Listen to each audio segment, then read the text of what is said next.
안녕하세요. 대한통증학회에서 주최하는 암성통증 시민강좌에 참여해 주셔서 감사합니다. 오늘 사회를 맡은 삼성서울병원 최지원입니다. 암과 관련된 통증을 겪고 있는 환자분들과 가족 그리고 일반 시민들께 암성 통증에 대한 올바른 이해와 또 도움이 되는 치료를 소개하고자 마련되었고요. 세 분의 의료진과 두 분의 자장님께서 알기 쉽게 설명하고 토의할 예정이니까 끝까지 함께해 주시기 바랍니다. 그리고 이 강좌는 유튜브 실시간 스트리밍으로도 함께 하는데요. 저희 안 아픈 세상 통증학회 TV 그리고 이진한 기자님의 톡투 건강 TV에 동시에 스트리밍 되고 있으니 많은 관심 부탁드립니다. 또 유튜브 댓글 이벤트도 하고 있는데요. 이미 선착순으로 많이 통증 출석합니다 보내주셔서 20분 추첨하고 중간에 댓글이나 소감을 달아주신 분 5분을 추첨해서 저희가 모바일 상품권을 드릴 예정이니 끝까지 참여해 주시면 감사하겠습니다. 그러면 이제 교수님들의 강의를 시작하도록 하겠습니다. 제가 인사말 잠깐 좀 할게요. 그래서 안녕하십니까, 대한통증학교 회장 신진우입니다. 그래서 어렵고 바쁘신 와중에 이렇게 많이 참석해 주신 시민 여러분들께 진심으로 감사 인사드립니다. 암성 통증은 너무나도 잘 알려져 있는 질환이지만 통증을 전문하는 의사들이 보기에는 잘못된 정보와 오해가 너무 또 많은 것 같습니다. 그래서 이번에 대한통증학회 창립 40주년을 맞이해서 암성 통증에 관한 잘못된 정보와 오해를 줄이고 적절한 치료를 어떻게 하는 게 좋은지 알려드리고자 이번 시민 강좌를 준비를 했습니다. 오늘 시민 강좌는 경북대학교, 계명대학교에서 동시에 진행되고 유튜브로 생중계됩니다. 끝까지 참석하셔서 많은 유익한 정보 얻어가시기를 바랍니다. 오늘 특별히 동아일보 김진환 기자님께서 좌장으로 참석을 해주셨습니다. 이진환 기자님 인사 부탁드립니다. 안녕하세요. 저 동아일보 이진환 기자입니다. 저는 2001년 동아일보 입사해가지고 의사 출신으로 25년 차 지금 기자로서 하고 있고요. 지금은 직책 인자 부장입니다. 그래서 그동안 수많은 일을 해왔지만 특히 제가 캠페인 이런 거 많이 활동하고 또 우리가 잘못 알고 있는 질환의 오해와 진실 아니면 이런 것들을 좀 어떤 대중분들에게 알리고자 많이 노력을 해왔고요.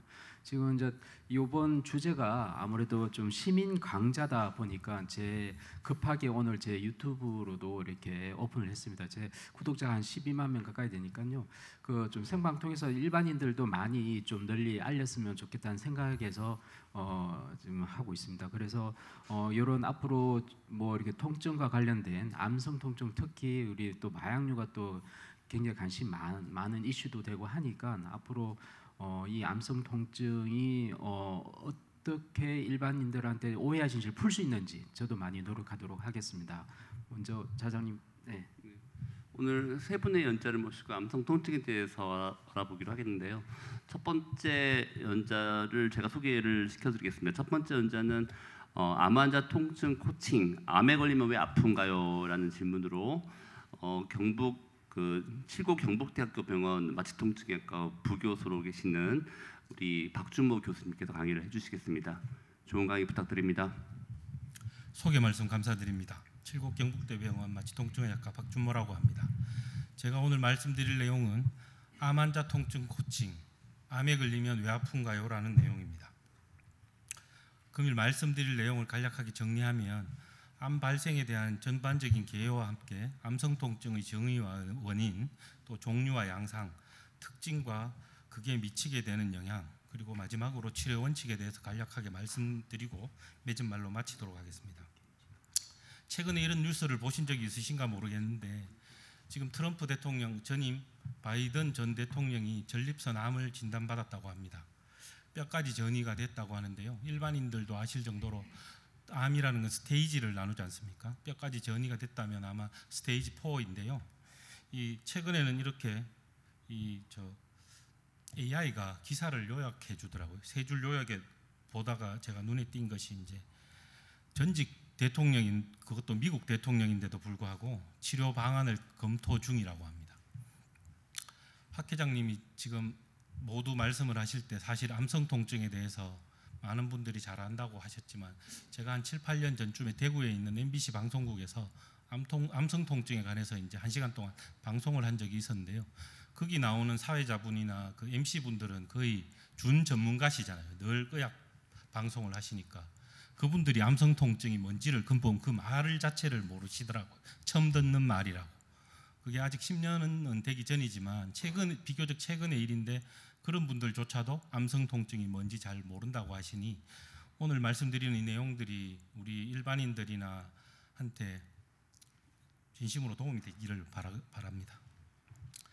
먼저 암 발생에 대해서 잠깐 살펴보면 이거 혹시 이게 되나요? 이게 마우스가 안 되는데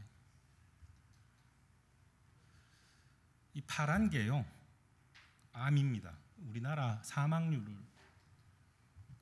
보여주는 그림인데요. 여전히 우리나라 암 사망률 1등은 암입니다. 다른 거하고 보시다시피 막대 그래프 상에서 비교가 안 될 정도로 차이를 많이 보이고 있습니다. 전체적인 암 발생률을 보시면 제일 왼쪽에 있는 1999년부터 2010년까지 한 10년 사이에 거의 2배가 늘었고요. 그 이후로도 지속적으로 암 발생률이 늘고 있는 걸 알 수 있겠습니다. 물론 의학이 발전되면서 조기 진단을 통해서 암 발생률이 증가될 수도 있지만 여전히 암이 우리한테 많은 위해를 가하는 가장 큰 질환이라는 것도 역시 아실 수 있겠습니다. 갑상선 암을 제외하면 일반적으로 대장암이 가장 많이 발생한다고 되어 있고요. 전체적으로 따지면 갑상선 암이 제일 많이 발생한다고 되어 있습니다.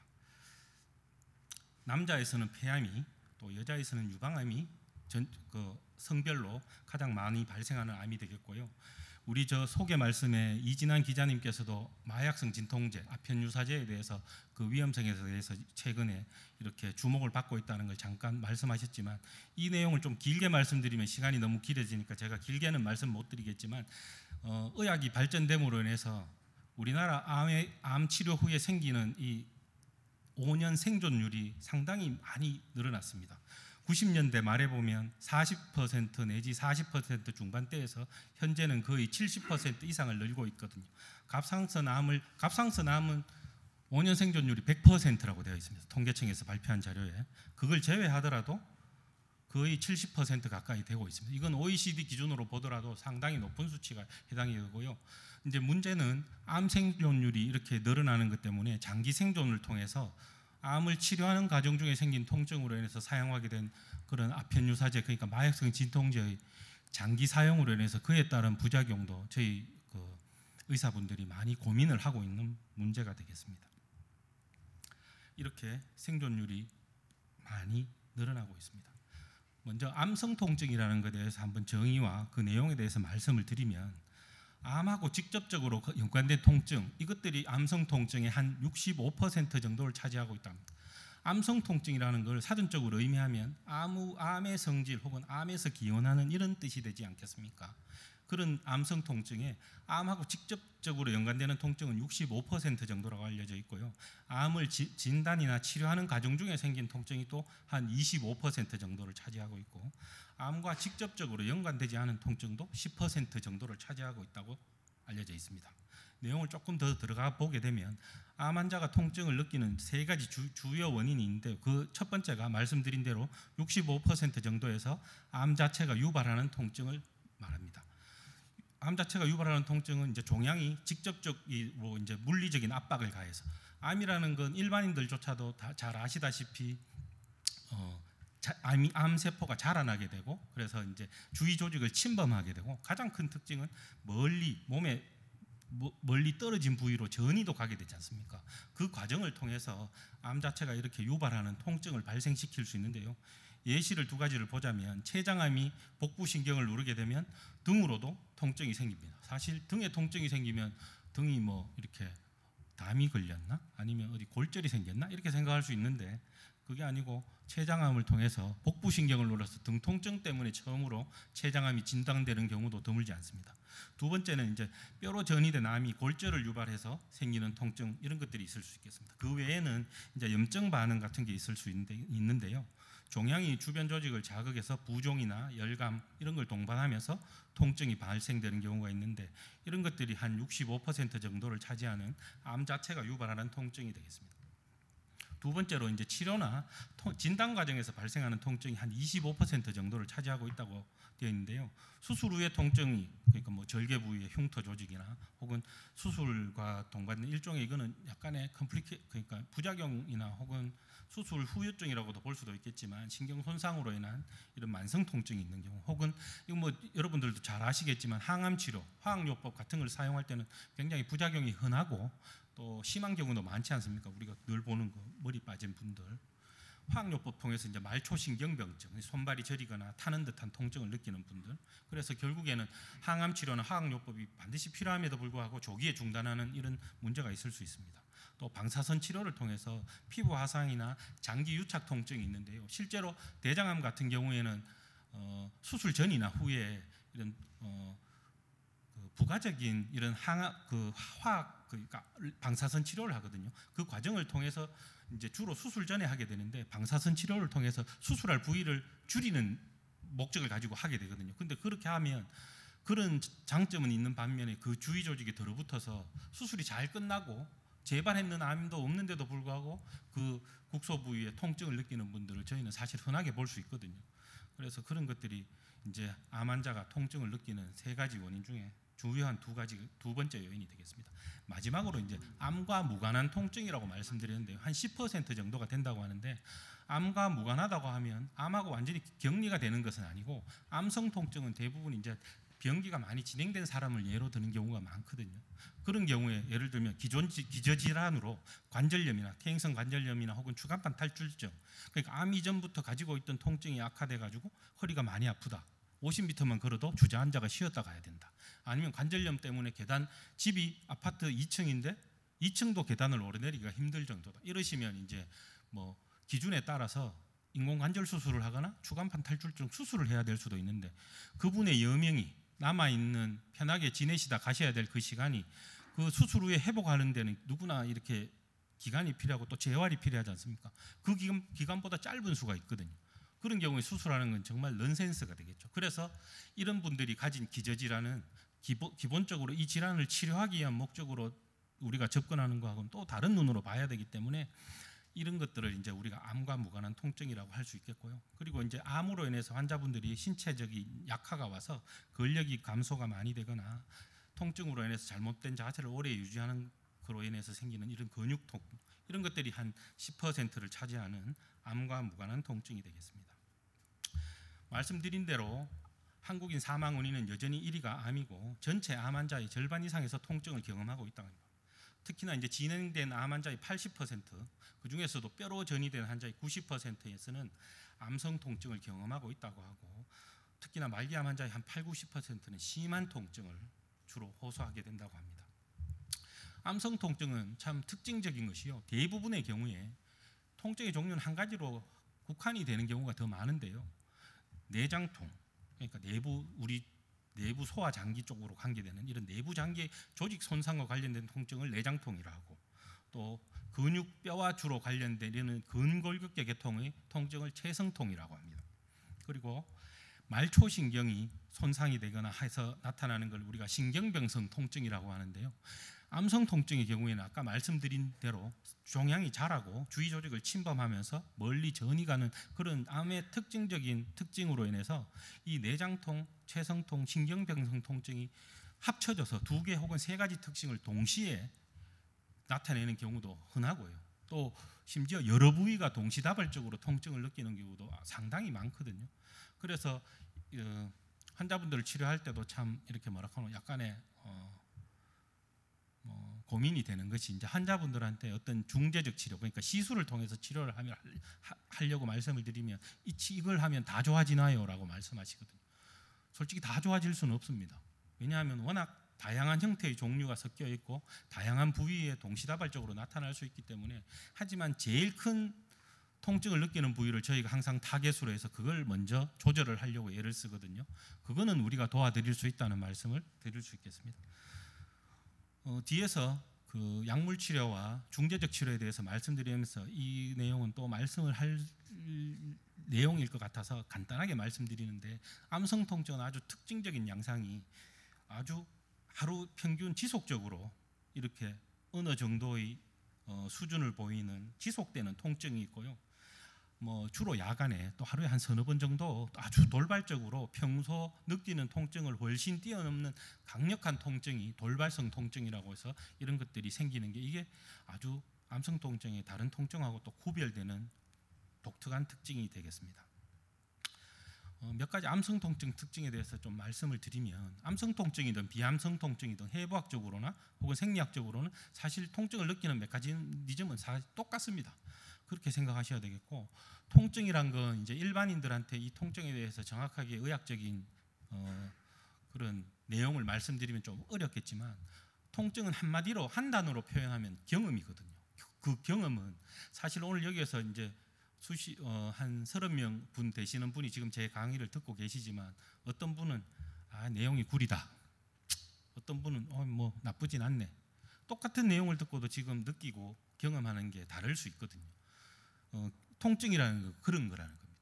우리가 환자분을 이렇게 꼬집을 때도 느끼는 정도가 다 다를 수 있는데, 그것은 그 이유가 이제 주관적인 요소에 의해서 굉장히 그 영향을 받는다는 거예요. 그거요. 그래서 이 통증을 느끼는 건 단순하게 통증이 생기는 강도나, 그러니까 뭐 예를 들면 넘어지거나 이렇게 떨어지면서 팔이 부러지는 정도의 강도를 받았지만 팔이 안 부러지더라도 그때 통증을 느낄 수 있을 때 그 통증을 느끼는 정도는 유전적인 요소나 과거의 개인적 경험, 또 기분, 기대감, 심지어 문화적 차이에 따라서도 다를 수 있고요. 암성 통증은 특징적으로 그걸 더 뛰어넘어서 종교적으로나 이런 것들도 영향을 준다고 알려져 있거든요. 왜냐하면 암이라는 건 아시다시피 이런 생명하고 관계되는 거니까 대개 종교적인 부분하고도 연관되는 게 다른 질병보다는 상대적으로 더 많은 것 같습니다. 그런 특징을 가지고 정신적인 요소가 통증을 직접적으로 유발시키는 경우는 더 드물지만 통증의 강도에는 아주 영향을 주고 있다고 이미 알려져 있고요. 암 환자의 한 20에서 40%는 통증이 처음 나타나는 증상이기도 하고, 조직의 손상 정확도와 정확하게 비례하지 않기 때문에 암의 초기인데도 통증을 심하게 느끼는 나름 좀 특이한 경우도 아주 드물지는 않다고 실제로 보고 있습니다. 암 통증의 이제 발병 정도는 아까도 말씀드렸지만 이제 주로 암이 제일 많이 전이 가는 곳이 뼈인데, 뼈 중에서도 척추거든요.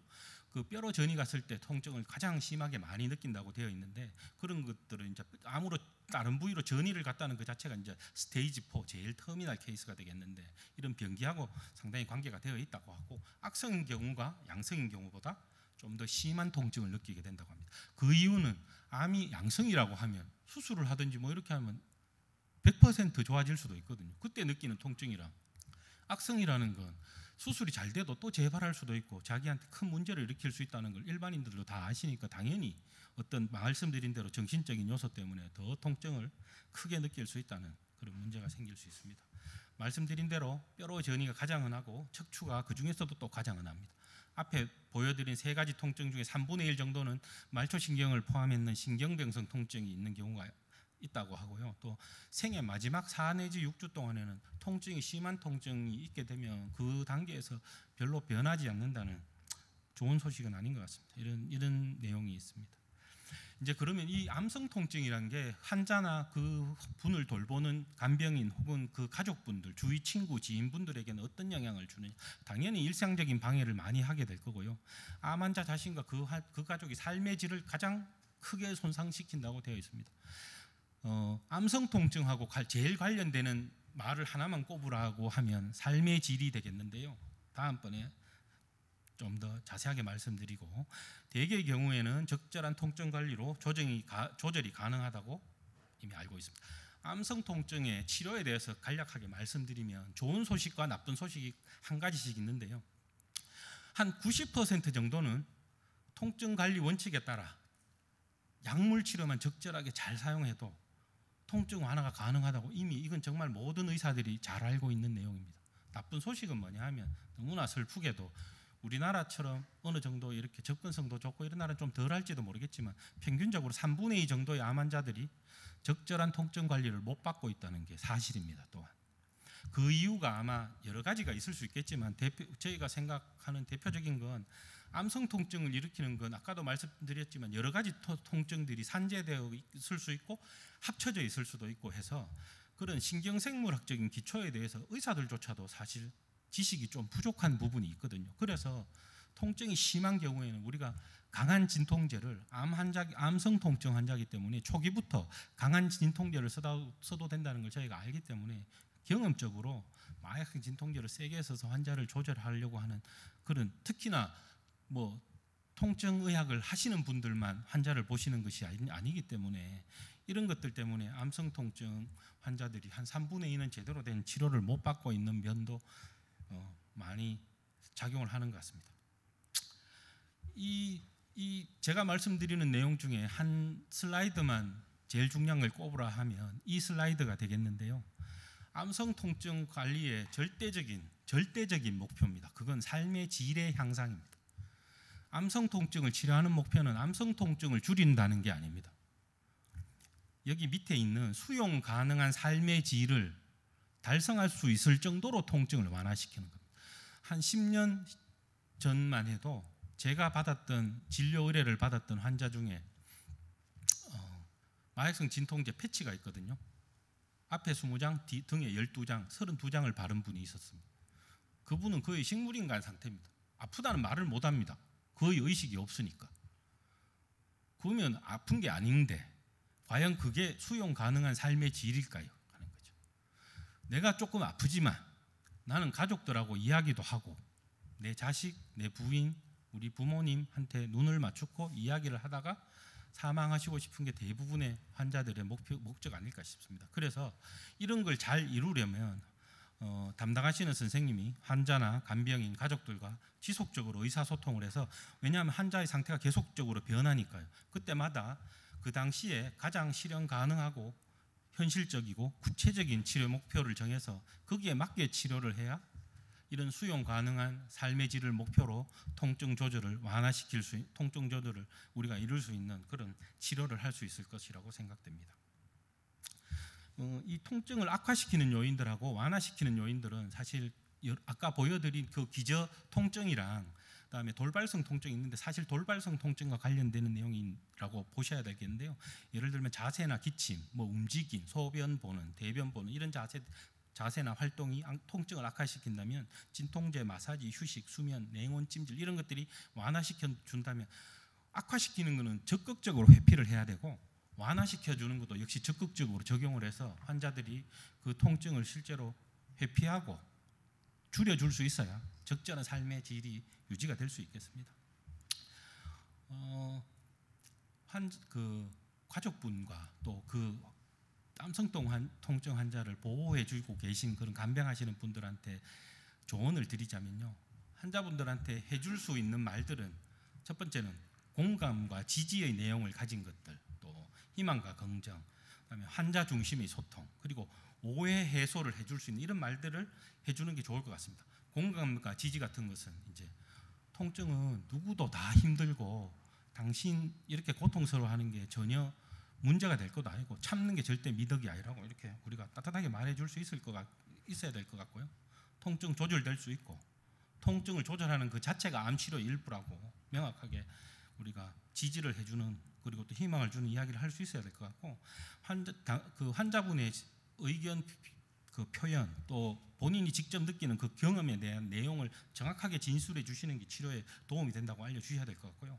오해 해소라는 건 많은 분들이 지금 아편유사제, 마약성 진통제 이거에 대해서 오해가 있기도 하고 또 이제 여러 가지 소스를 통해서 많이 알게 되고 위험한 것도 동시에 알게 되셨는데요. 진통제 사용해서 중독되는 게 아닙니다. 필요할 때 의사의 처방에 따라 정확하게 드시면 안전하게 사용할 수 있고 통증을 잘 조절할 수 있고 90%가 조절된다 했지 않습니까? 통증을 참는 것이 결코 용기 있는 행동이 아니고 더 적극적으로 관리하고 조절하면 암 치료에도 명확하게 도움이 된다고. 그걸 통해서 면역력 같은 게 증가될 수 있거든요. 그러면 남은 그 환자분의 여명이 더 늘어날 수 있습니다. 실제로 그건 분명할 겁니다. 이 반면에 이제 해서는 안 될 말 같은 것들은요. 통증을 이제 과소평가하거나 혹은 무시하는 것. 이 정도 통증은 참아야 되는 거 아닌가? 뭐 다른 환자들도 다 이겨내는 것 같은데 조금만 버텨보라고. 자기 아파 보세요. 그런 소리 할 수 있는 거. 암이라고 해서 통증이 당연한 게 아니거든요. 이런 말씀을 하시면 안 될 것 같고 저도 이런 생각도 하면 안 될 것 같습니다. 너무 죄송하죠. 가끔은 저조차도 이거를 환자가 별난가라는 생각을 저도 모르게 할 때가 있거든요. 죄송한 말입니다. 환자에게 책임 전가하는 내용. 혹시 환자가 너무 예민한 거 아닐까? 마음가짐 바꾸면 달라질 수 있는 거 아니야? 이런 것들도 하지 말라고 권장이 되고 있고요. 근거 없는 위로나 단정적인 표현도 환자한테는 안 하는 것이 좋다고 되어 있습니다. 곧 괜찮아질 거야. 뭐 이 정도 통증은 다 참을 수 있어. 중독, 의존에 대한 오해를 조장하는 진통제 오래 쓰면 중독되고 있으니까 조심해야 돼. 진통제 많이 쓰면 나중에 안 들어. 이 말 정말 많이 듣지 않습니까? 주위에서. 전혀 그렇지 않다는 거고요. 혹시 그게 걱정되시거나 의심되시면 지금 치료를 담당하고 계신 선생님과 의논하시기 바랍니다. 절대 혼자서 생각하지 마시고. 맺은 말입니다. 암성 통증 환자는요, 통증을 우리가 조절한다고 되어 있지만 이제 뒤에 선생님들께서 이 내용에 대해서 조금 말씀해 주시고 싶은데요, 기능의 유지도 정말 중요하다고 생각하거든요. 환자분들 중에는 이제 대퇴골 골절이 되어서 병적 골절은 어떤 충격을 받지 않아도 저절로 암이 침범해서 이렇게 골절이 되는 경우가 있거든요. 그것 때문에 병원에 입원할 때까지 멀쩡했던 분이 화장실을 혼자서 못 가는 경우가 생깁니다. 그랬을 때 인간의 존엄성 같은 게 우리가 그러니까 자존감 있지 않습니까? 인간의 자존감이 굉장히 많이 무너질 수 있는데 저희가 하는 것들은 아까도 말씀드렸지만 그 기저질환이나 이런 게 있을 때 암성 통증 환자는 일반적인 그 질환을 앓는 사람을 보는 눈과 달라야 돼서 아주 실제로 정형외과, 신경외과, 뭐 기타 외과에서는 그냥 극적인 큰 본래 병을 치료하기 위한 그런 본 수술이 아니고 저희가 할 수 있는 최대한 환자의 삶의 질을 올리면서 기능을 유지해서 좋은 삶의 질을 가질 수 있도록 하는 그런 중재적인 치료, 시술을 저희가 하고 있거든요. 그래서 이런 것들이 궁금하시거나 하면 돌보고 계신 선생님들한테 꼭 말씀을 해주시길 부탁드리고요. 암성 통증은 여러 가지 그 약물 치료, 또 중재적 방사선 치료, 물리 치료, 인지 치료, 또 교육, 그거와 함께 환자에 대한 정서적 지지를 통해서 종합적인 암성 통증 관리가 가능한데요. 이렇게 되려면 여러 가지 다학제적인 전문 과목들, 뭐 혈액종양내과, 또 우리 마취통증의학과, 또 정신건강의학과, 심지어 종교인들, 간병인들, 뭐 이런 분들이 종합적으로 또 다중모드, 그러니까 여러 가지 약물치료, 시술, 중재적 치료 이런 것들을 통해서 함께 우리가 적용하고 시행했을 때 더 좋은 치료가 가능하다고 생각됩니다. 경청해 주셔서 감사합니다.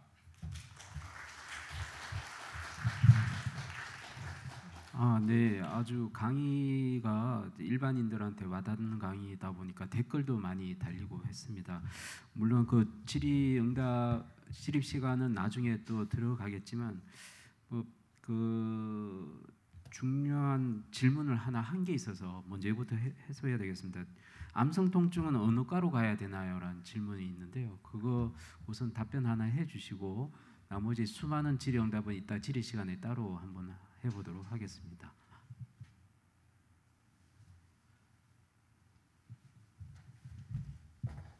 아시다시피 병원에는 주치의라는 게 있습니다. 지금 어느 환자도 암성 통증을 나수로 오는 환자는 사실 거의 없거든요. 암을 나수로 오는 거지. 그래서 지금 담당하고 계시는 주치의 선생님한테 하셔야 될 거고요. 근데 이제 의학이 점점 발전할수록 전문 과목들 사이에 담이 많이 생겨 있습니다. 본인들이 연구하는 게 너무 세분화되고 정밀화되다 보니까 마취통증의학과에서 하는 내용을 혈액종양내과에서 잘 모르는 수가 많거든요. 그럼에도 불구하고 환자분들은 일단 본인 보시는 혈액종양내과 선생님 혹은 소화기내과 선생님한테 지금 받고 있는 약물이나 치료만으로는 제 통증이 조절이 안 된다, 다른 방법이 없냐고 물어주시는 게 좋을 것 같고요. 저희 마취통증의학과에서는 중재적인 그러니까 시술 같은 것도 하고 있는데 이런 걸 다른 전문 과목의 선생님들이 저희가 하는 어떤 일을 하고 있는지에 대해서 저희가 좀 더 적극적으로 알리고 해서 환자분들 치료하는 데 도움이 되도록 해야 그게 옳은 방향이 아니겠나 싶습니다. 네, 고맙습니다. 자, 두 번째 강좌 선생님 모시겠습니다. 전북대 의대 마취통증학과에 지금 재직하고 계시고 김연동 교수님이십니다. 두 번째 시간은 암성통증 중량 어제 약으로 조절되는지에 대해서 강의를 펼치겠습니다. 부탁드리겠습니다. 네, 안녕하세요. 전북대학교 마취통증학과에서 근무하고 있는 김현동이라고 합니다. 오늘 이렇게 시민 강좌를 맞이해서 제가 맡은 주제는 그 암성통증 약으로 조절할 수 있을까요?라는 주제에 대해서 설명해 드리겠습니다. 여러분, 여기 이제 우스갯소리가 아니고 정말 현실로 다가오고 있는데, 우리 지하철에 이렇게 타 보시면은 예전에 경로성으로 있던 자리가 이제 일반석으로 벗어나고 이렇게 아이들이 점점 숫자가 줄어드는 것처럼 우리 사회는 사실은 뭐 다 아시다시피 노령 인구가 이렇게 많이 늘어나고 있습니다. 실제 인구 구성비를 보면은 2050년에 보면 인구의 절반 정도가 이제 65세 이상 됐던 인구들이 이제 막 점점 고령화가 되고 있어서 우리나라는 사실은 거의 이제 노령 인구가 대부분인 나라가 돼가고 있다는 것이죠. 누구나 우리 암 환자뿐만 아니라 우리 인간 자체가 이제 나이가 드시면은 이제 인생에 대해서 걱정을 많이 하시고, 실제로 보면 어떤 것들이 인생에서 제일 고민이냐 생각해 보면 사실은 나이가 드시면 드실수록 당연한 거지만 우리 건강이라든지 기능이 악화된다. 이거는 암 환자이거나 아니면 암 환자가 아니신 분들도 되게 고민을 많이 하는 거죠. 심지어 의사인 저조차도 이제 나이가 먹어가면서 어떻게 하면 아프지 않고 이렇게 행복하게 컨디션이 좋게 잘 지낼 수 있을까가 사실은 우리 걱정하는 인생에서 가장 생각하는 화두라고 생각이 합니다. 그래서 실제로 보면은 이제 병이 안 걸리고 무병장수할 수 있는 것이 더 좋을까? 아니면 병을 가지고 이제 오래 살더라도 조금 더 이렇게 아프고 사냐, 그런 거에 대한 괴리가 이제 막 생기는데요. 우리나라는 2018년도에 보면은 이제 기대 수명이라고 해서 우리가 살 수 있는 나이가 의학이 발전하니까 82세 정도 되고요. 근데 이 82세가 됐는데 오히려 이제 암에 걸리지 않거나 다른 자질구레한 질병에 걸리지 않고 건강하게, 주변에 보시면 어르신 분들 중에는 되게 아프지도 않고 건강하신 분들도 꽤 있잖아요.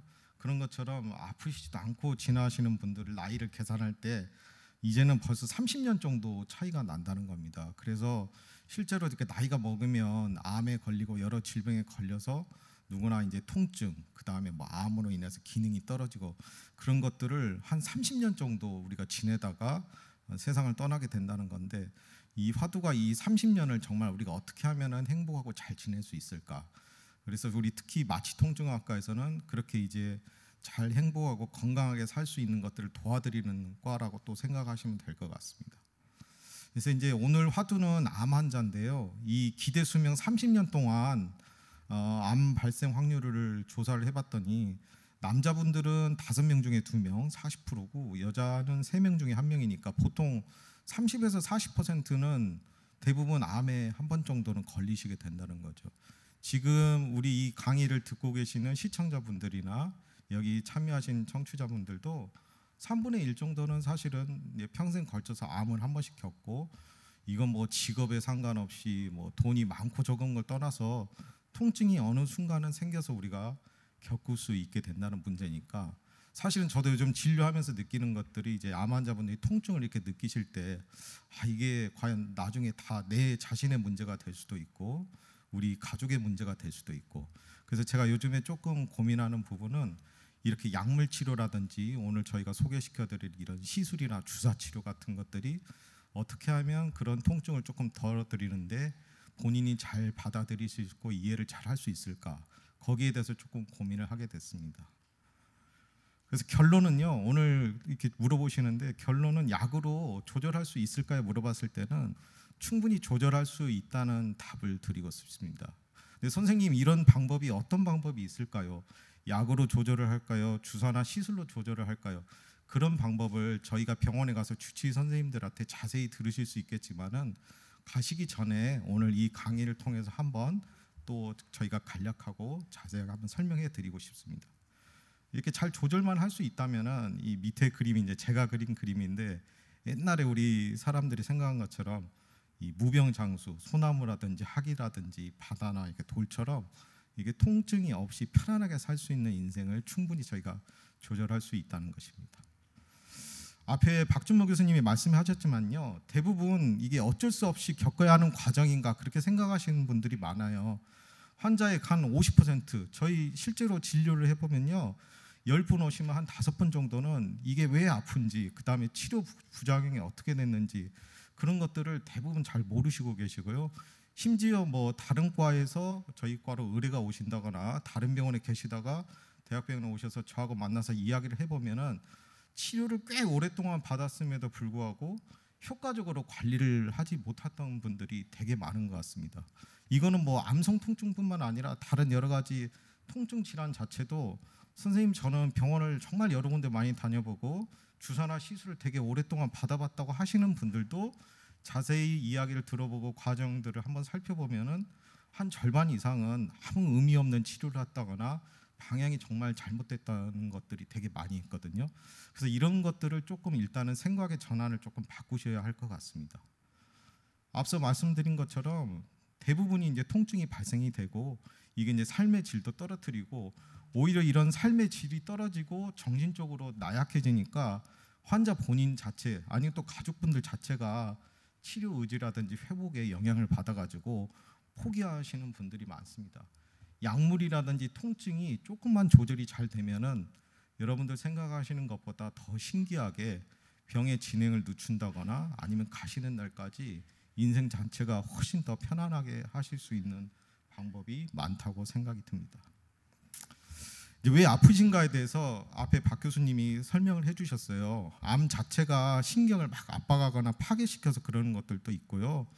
암세포가 이제 쉽게 이야기해서 장기 손상을 익히거나 그다음에 저희가 이제 치료를 하실 때 수술이나 항암제나 방사선 치료를 많이 하시거든요. 그 치료 자체가 또 어쩔 수 없는 부작용이 일어나요. 근데 수술이나 항암제 그다음에 방사선 치료하시는 선생님들은 그 치료가 사실은 이 환자의 암 치료를 하는데 꼭 필요하기 때문에 어쩔 수 없이 하시는 건데 거기에 나온 부작용에 대해서는 생각보다는 또 조금 간과되는 경우도 많습니다. 그래서 이런 것들을 충분히 생길 수 있다. 그래서 이걸 내가 안고 가야 되는 문제가 아니라 얼마든지 약물이나 다른 방법을 할 수 있다는 생각들을 환자분들도 조금 가지셨으면 좋을 것 같습니다. 그리고 이게 이제 뼈로 이렇게 좀 전이 되는 조금 더 진행된 통증 같은 경우에는 그것 때문에 쉽게 설명하면 뼈가 부러지거나 자극이 돼서 또 아픈 경우가 있고요. 그리고 뭐 여성분들이라든지 내가 건강하시지 않은 분들이 또 암에 걸리는 환자분들이 많은데 자기가 원래 가지고 있던 여러 가지 관절이나 근육 통증 같은 것들 있잖아요. 그런 것들이 제가 쉽게 말씀드리면은 이 암 때문에 조금 더 민감해지고 그런 통증들이 더 이제 증가가 된다거나 퍼지는 경우가 있습니다. 그런 경우도 저희가 다른 방법을 써서 충분히 조절할 수 있기 때문에 원래 가지고 있던 통증만 조금 조절해줘도 어제 자고 일어났더니 그 전에 살았던 것보다 훨씬 더 편안하다 하시는 분들이 꽤 있거든요. 그런 것들이 이제 이런 기전 때문에 그런다는 것입니다. 그 다음에 이제 나이가 드신 어르신들이 이제 암이 발생한 경우에는 협심증이라든지 뭐 당뇨라든지 그다음에 퇴행성 골 질환들이 많이 계시니까 그런 것들 자체가 이제 더 통증을 유발하게 되는 겁니다. 그래서 저희 마취통증학과에서는 이런 암 자체에 의한 통증 그리고 이제 다른 여러 가지 동반된 통증들을 같이 조절할 수 있다는 것들이 이제 특화된 과목이라고 말씀드릴 수 있겠습니다. 이게 이제 또 동시에 발생이 되니까요. 이제 이 종류가 쉽게 얘기해서 이렇게 이제 의학적으로 저희가 뭐 체성 통증이니 보시면 내장 통증이니 신경병성 통증이니 해서 기전에 따라서 앞서 소개해드린 것처럼 이런 종류가 나와 있는데요. 환자에 따라서 나는 쉽게 이야기해서 뭐 이런 체성 통증이 생기고 나는 다른 암 환자인데 내장 통증만 생기는 게 아니라 쉽게 이야기해서 이런 통증들이 동시다발적으로 다 일어납니다. 그래서 약제에 따라서는 체성 통증을 조금 더 잘 잡아줄 수 있는 약이 있고요. 또 시술이나 주사에 따라서는 이 체성 통증 말고 다른 종류의 통증들을 조금 더 조절할 수 있는 방법이 있어서 그것들을 이제 선생님하고 잘 상담을 하고 내 병의 통증 정도가 어떤 건지를 잘 이야기를 해주셔야 이걸 이제 조절을 하면서 저희가 치료를 할 수 있다는 개념입니다. 그래서 중요한 게 우리가 이제 병원에 가서 저희 마취통증학과 선생님을 만난다거나 담당 주치의 선생님을 만날 때는 암 환자분들이나 가족분들이 가장 먼저 할 일은 자기가 어떻게 아픈지를 잘 이야기를 해주셔야 돼요. 선생님이 막 바쁘시고 이렇게 이야기를 잘 못 들어줄 것 같고 그런 선입견을 버리시고요. 이 사람한테 내가 적극적으로 달라붙어가지고 내가 가지고 있는 문제를 얼마나 내가 잘 표현을 하느냐. 부부 사이나 우리가 부모 자식 간에도 자기가 가지고 있는 느낌을 잘 이야기를 해주셔야 충분히 이해할 수 있는 것들은 이런 것들을 표현을 잘 해주셔야 저희가 약물을 선택을 할 때 이분한테는 이런 약이 더 맞겠구나 선택할 수 있는 중요한 옵션이 됩니다. 제일 중요한 거는 집에서 한번 이렇게 생활해 보실 때 내가 주로 어디가 아픈지를 잘 좀 표현을 해주시면 좋을 것 같아요. 이게 이제 시간이 길고 아니면 이제 뭐 당황스러워서 이야기를 못 하신 분들 같은 경우에는 선생님을 만나시기 전에 약을 타러 가기 전에 내가 어디가 아픈지를 잘 체크해 주시면 좋을 것 같습니다. 그 다음에 어떻게 아픈지 양상을 그냥 편하게 이야기하시면 될 것 같아요. 내가 어디가 쑤신다, 결린다, 뻐근하다, 뭐 후끈후끈하다, 저린다 그런 것들을 마음속으로 조금 평소에 내가 느꼈던 감정들을 잘 좀 정리를 해주셔서 이야기를 하시면 좋을 것 같고요. 그 다음에 이게 이제 한 번 아픈지 아니면은 그냥 평소에는 좀 괜찮다가 어떤 동작을 하면은 오랫동안 계속 아픈지, 그 다음에 이게 한 번 생기기 시작하면은 몇 분 정도 계속 아픈지 일종의 그 기간에 대해서 좀 이야기를 해주시면 의사 선생님이 약물을 처방을 할 때 이분한테는 이런 종류의 약이 잘 맞겠구나 하고 추천할 수 있는 좋은 참고 자료가 됩니다. 그 다음에 이제 약을 오늘 처방을 받았으면은 그 다음에 내가 그 처방받은 약이 효과가 어땠는지, 이게 먹긴 먹었는데 통증이 얼마 정도 좀 줄어들었는지 아니면 효과가 전혀 없는지. 어떤 분들은 이제 처방받은 약을 갖다 와서 선생님 지난번에 처방받은 약이 하나도 효과가 없어서 그냥 아예 안 먹어버렸어요. 그렇게 말씀하시는 분들도 있는데 제가 약을 조제한 의사 입장에서는 이 약이 환자분한테 잘 맞는지, 이 용량이 얼마나 잘 맞는지에 따라서 그 다음 약을 선택할 수 있는 옵션이 되기 때문에 사실은 효과가 없는 경우에도 되게 중요합니다. 효과가 없다고 너무 실망하실 것이 아니라 효과가 없으면 다른 약을 찾기를 아니면 용량을 바꾸기를 아니면은 먹는 횟수를 어떻게 좀 조절하기를 그런 것들을 하기 위한 좋은 자료가 되기 때문에 진통제 효과에 대해서도 환자분들이 자세히 좀 설명을 해주셔야 될 것 같아요. 그래서 제가 이해하기 쉽게 조금 설명드리면 일종의 저희 마취통증학과 선생님이 이런 약물 치료를 쓸 때요. 저희가 쉽게 이야기해서 이런 좋은 약들이 종류가 있습니다. 우리가 흑백요리사에서 똑같은 재료로 얼마나 맛을 다르게 낼 수 있는 것처럼 예를 들어서 우리가 흔히 알고 있는 진통소염제라는 약이 있고요. 그 다음에 이제 통증의학과에서 많이 쓰는 항우울제나 그 다음에 근육이완제, 그 다음에 항경련제, 그리고 이제 오늘 또 주로 이야기할 이런 마약성 진통제, 양념이 주요로 이런 5가지를 좀 많이 주로 쓴다고 말을 할 수가 있는데요. 앞서 말한 그런 표현들을 환자분들이 잘 이야기해 주시면 요리사인 선생님께서 이분은 입맛이 이런 약을 조금 더 쓰면 잘 맞을 것 같다. 아니면 이분이 가지고 있는 암성 통증은 마약성 진통제를 조금 더 써야 이 사람 입맛에 더 잘 맞을 것 같다. 그렇게 좀 조절을 하실 수가 있는 거예요. 음식점에 가가지고 저희가 어떤 분들은 되게 이게 맛있다고 생각이 드는데 내가 먹어보면 입맛에 되게 안 맞는 것들이 있거든요. 그 사람마다 입맛이 다르기 때문에 그런 것처럼 암성 통증의 경우에도 암의 종류라든지 질병의 진행 종류라든지 자기가 가지고 있는 체질에 따라서 통증이 달라지기 때문에 진통소염제를 매달 쓸지 근이완제를 쓸지 말지, 예를 들어서 마약성 진통제를 3번 먹을지 4번 먹을지는 그런 통증의 종류에 따라서 저희가 조절을 해드릴 수가 있습니다. 그래서 처음 선생님을 만났을 때는 내 입맛에 맞게 약을 잘 조절할 수 있을 때까지 어느 정도 시간이 걸린다는 것을 조금 생각해 두시고 선생님 이거를 좀 빼주세요, 이거를 넣어줘 보세요 할 수 있는 수준이 될 수 있도록 여러분들이 자기의 통증을 잘 기록을 하고 반응을 이야기해 주시면 저희가 잘 요리해 드릴 수 있을 것 같습니다. 기본 원칙은 물론 있습니다. 약을 저희가 환자분들하고 제가 이야기해 보면요, 규칙적으로 정해진 시간에 약효라는 것이 있기 때문에요, 약이 작용하는 시간을 저희가 고려를 할 때 규칙적으로 먹는 것이 아주 중요합니다. 그리고 이제 심해지기 전에 아주 막 그냥 천장을 쳐서 내가 죽을 것 같기 전에 가급적은 빨리 이제 이 마약성 진통제를 사용해서 조절하는 게 중요하고요. 3번째는 앞서 교수님이 설명한 것처럼 전문 의료진하고 맞춤 치료가 필요해요. 아주 좋은 병원, 아주 좋은 시설에 가서 치료를 하시는 환자분들이 있더라도 앞서 말한 것처럼 내 입맛에 맞게 내 통증의 종류에 따라서 잘 조절했다 뺐다 용량을 늘렸다 줄였다 할 수 있는, 편하게 이야기할 수 있는 전문 의료진 선생님하고 나하고 잘 맞는 궁합이 맞는 치료가 중요하기 때문에 이런 원칙 하에 약물을 드시는 게 좋을 것 같습니다. 우리가 이제 국제보건기구에서 진통제 사다리라고 해서요, 저희가 이런 암성 통증의 종류에 따라서 어떻게 쓰라고 하는 여러 가지 지침들이 알려져 있습니다. 제가 쉽게 좀 설명드리면요, 약한 통증에는 우리가 일반적으로 구할 수 있는 일반 진통제를 쓰신다고 생각하시면 되고요. 중간 통증에는 그거보다 약한 마약성 진통제, 그다음에 이제 강한 통증에는 강한 마약성 진통제를 쓰라고 나와 있습니다. 그래서 이게 약한 통증, 중한 통증, 강한 통증은 환자분들이 실제로 내가 느낄 때 아주 아픈 거를 10으로 생각했을 때 이제 숫자에 따라서 이게 어느 정도 약하냐, 중하냐, 강한 거를 자기 주관적으로 표현하시는 겁니다. 그래서 이 통증에 따라서 진통제의 종류를 저희가 골라서 처방을 해드릴 수가 있겠습니다.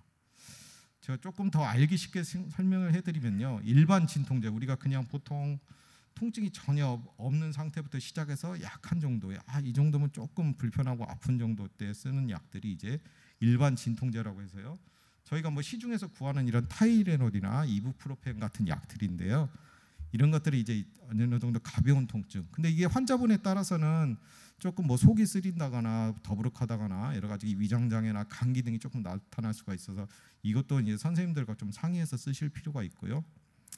그 다음에 이제 2단계의 통증 때는 저희가 약한 이제 마약성 진통제를 씁니다.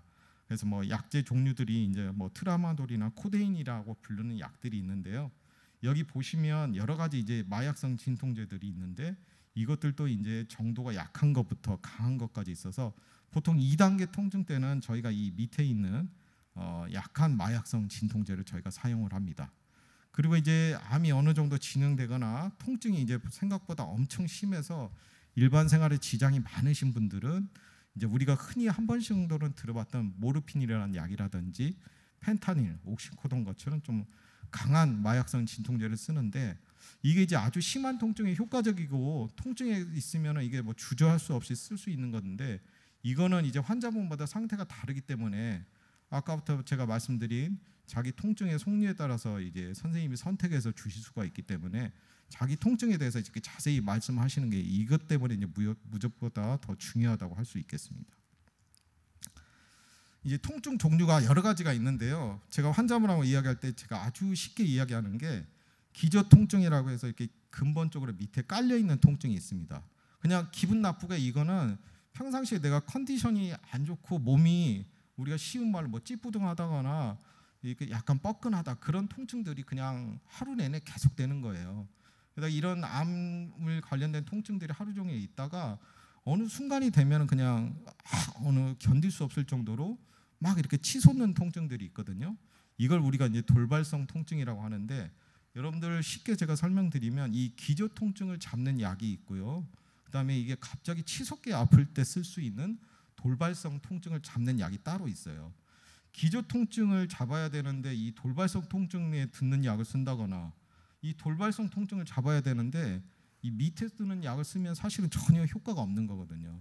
그런 분들 이야기를 들어보면은 이분은 약만 이렇게 종류나 먹는 타임만 바꿔도 얼마든지 조절을 할 수 있는데 그동안에 효과적으로 조절이 안 됐던 분들이 많습니다. 그래서 이제 기저 통증제는 효과가 천천히 나지만은 비교적 오래 지속되는 이 서방형 진통제라는 종류가 있어요. 쉽게 해서 이 기저 통증을 잘 조절하는 약을 쓰는 거고요. 돌발성 통증 때는 쉽게 해서 약발이 금방 들었다가 금방 사라지기는 하지만 이게 효과가 빠르니까 이거를 이제 조절하는 약을 쓰는 것이 처방의 원칙이에요. 어떻게 보면 이거는 이제 의사 입장에서 요리사 입장에서 저희가 할 수 있는 레시피를 말씀드리는 건데요. 이것처럼 이게 입맛이 다르고 통증의 종류가 다르기 때문에 쓸 수 있는 타입이 다르다는 겁니다. 서방형 마약성 진통제라는 것이 이제 제가 방금 여기 앞에서 말씀드린 것처럼 이 기저 통증을 잡는 약인데요. 이게 약물이 서서히 흡수돼 가지고 효과가 오랫동안 지속되는 거예요. 그래서 이게 먹는 것도 있고 붙이는 것도 있습니다.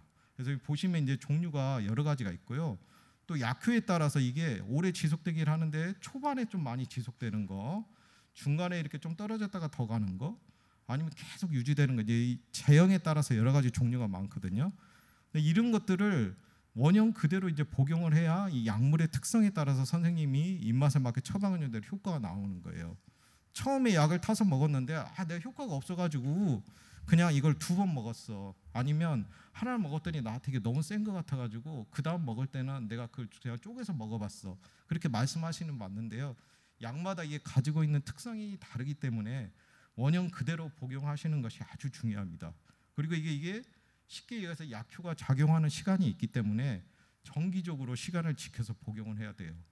그렇기 때문에 처음에는 사실은 처방해준 선생님하고 통증에 대해서 조금 자세하게 이야기를 하고요. 오늘 약을 처방해 줄 테니까 한 달 있다 오세요 하면 사실 조절이 잘 안 되는 경우가 많아요. 선생님하고 잘 이야기를 해서 처음에는 처방을 받고 자기가 약이 얼마나 효과가 있는지 알아보려면은 처음에는 조금 선생님하고 자주 만나시는 게 좋고요. 내가 이게 어느 정도 돼서 내 입맛에 좀 맞는 것 같아요 하면은 그때는 이제 만나시는 시간을 조금씩 늘리는 것도 중요하다고 생각이 듭니다. 그 다음에 이제 아까 말한 갑자기 치솟는 통증을 잡는 속혈성 마약성 통증을 찾으시는 분이 많거든요. 그래서 이런 뭐 작은 약재라든지 요즘은 종류가 많아가지고요. 입 밑에다 이렇게 빨아먹는 것을 붙이는 것도 있고 코에다 뿌리는 것도 있고요. 아니면 이렇게 사탕처럼 빨아먹는 것들도 있어요. 이거는 이제 속혈성이어가지고 먹으면은 대부분 30분이나 1시간 이내 금방 효과가 나고요. 대신에 이거는 효과가 짧습니다.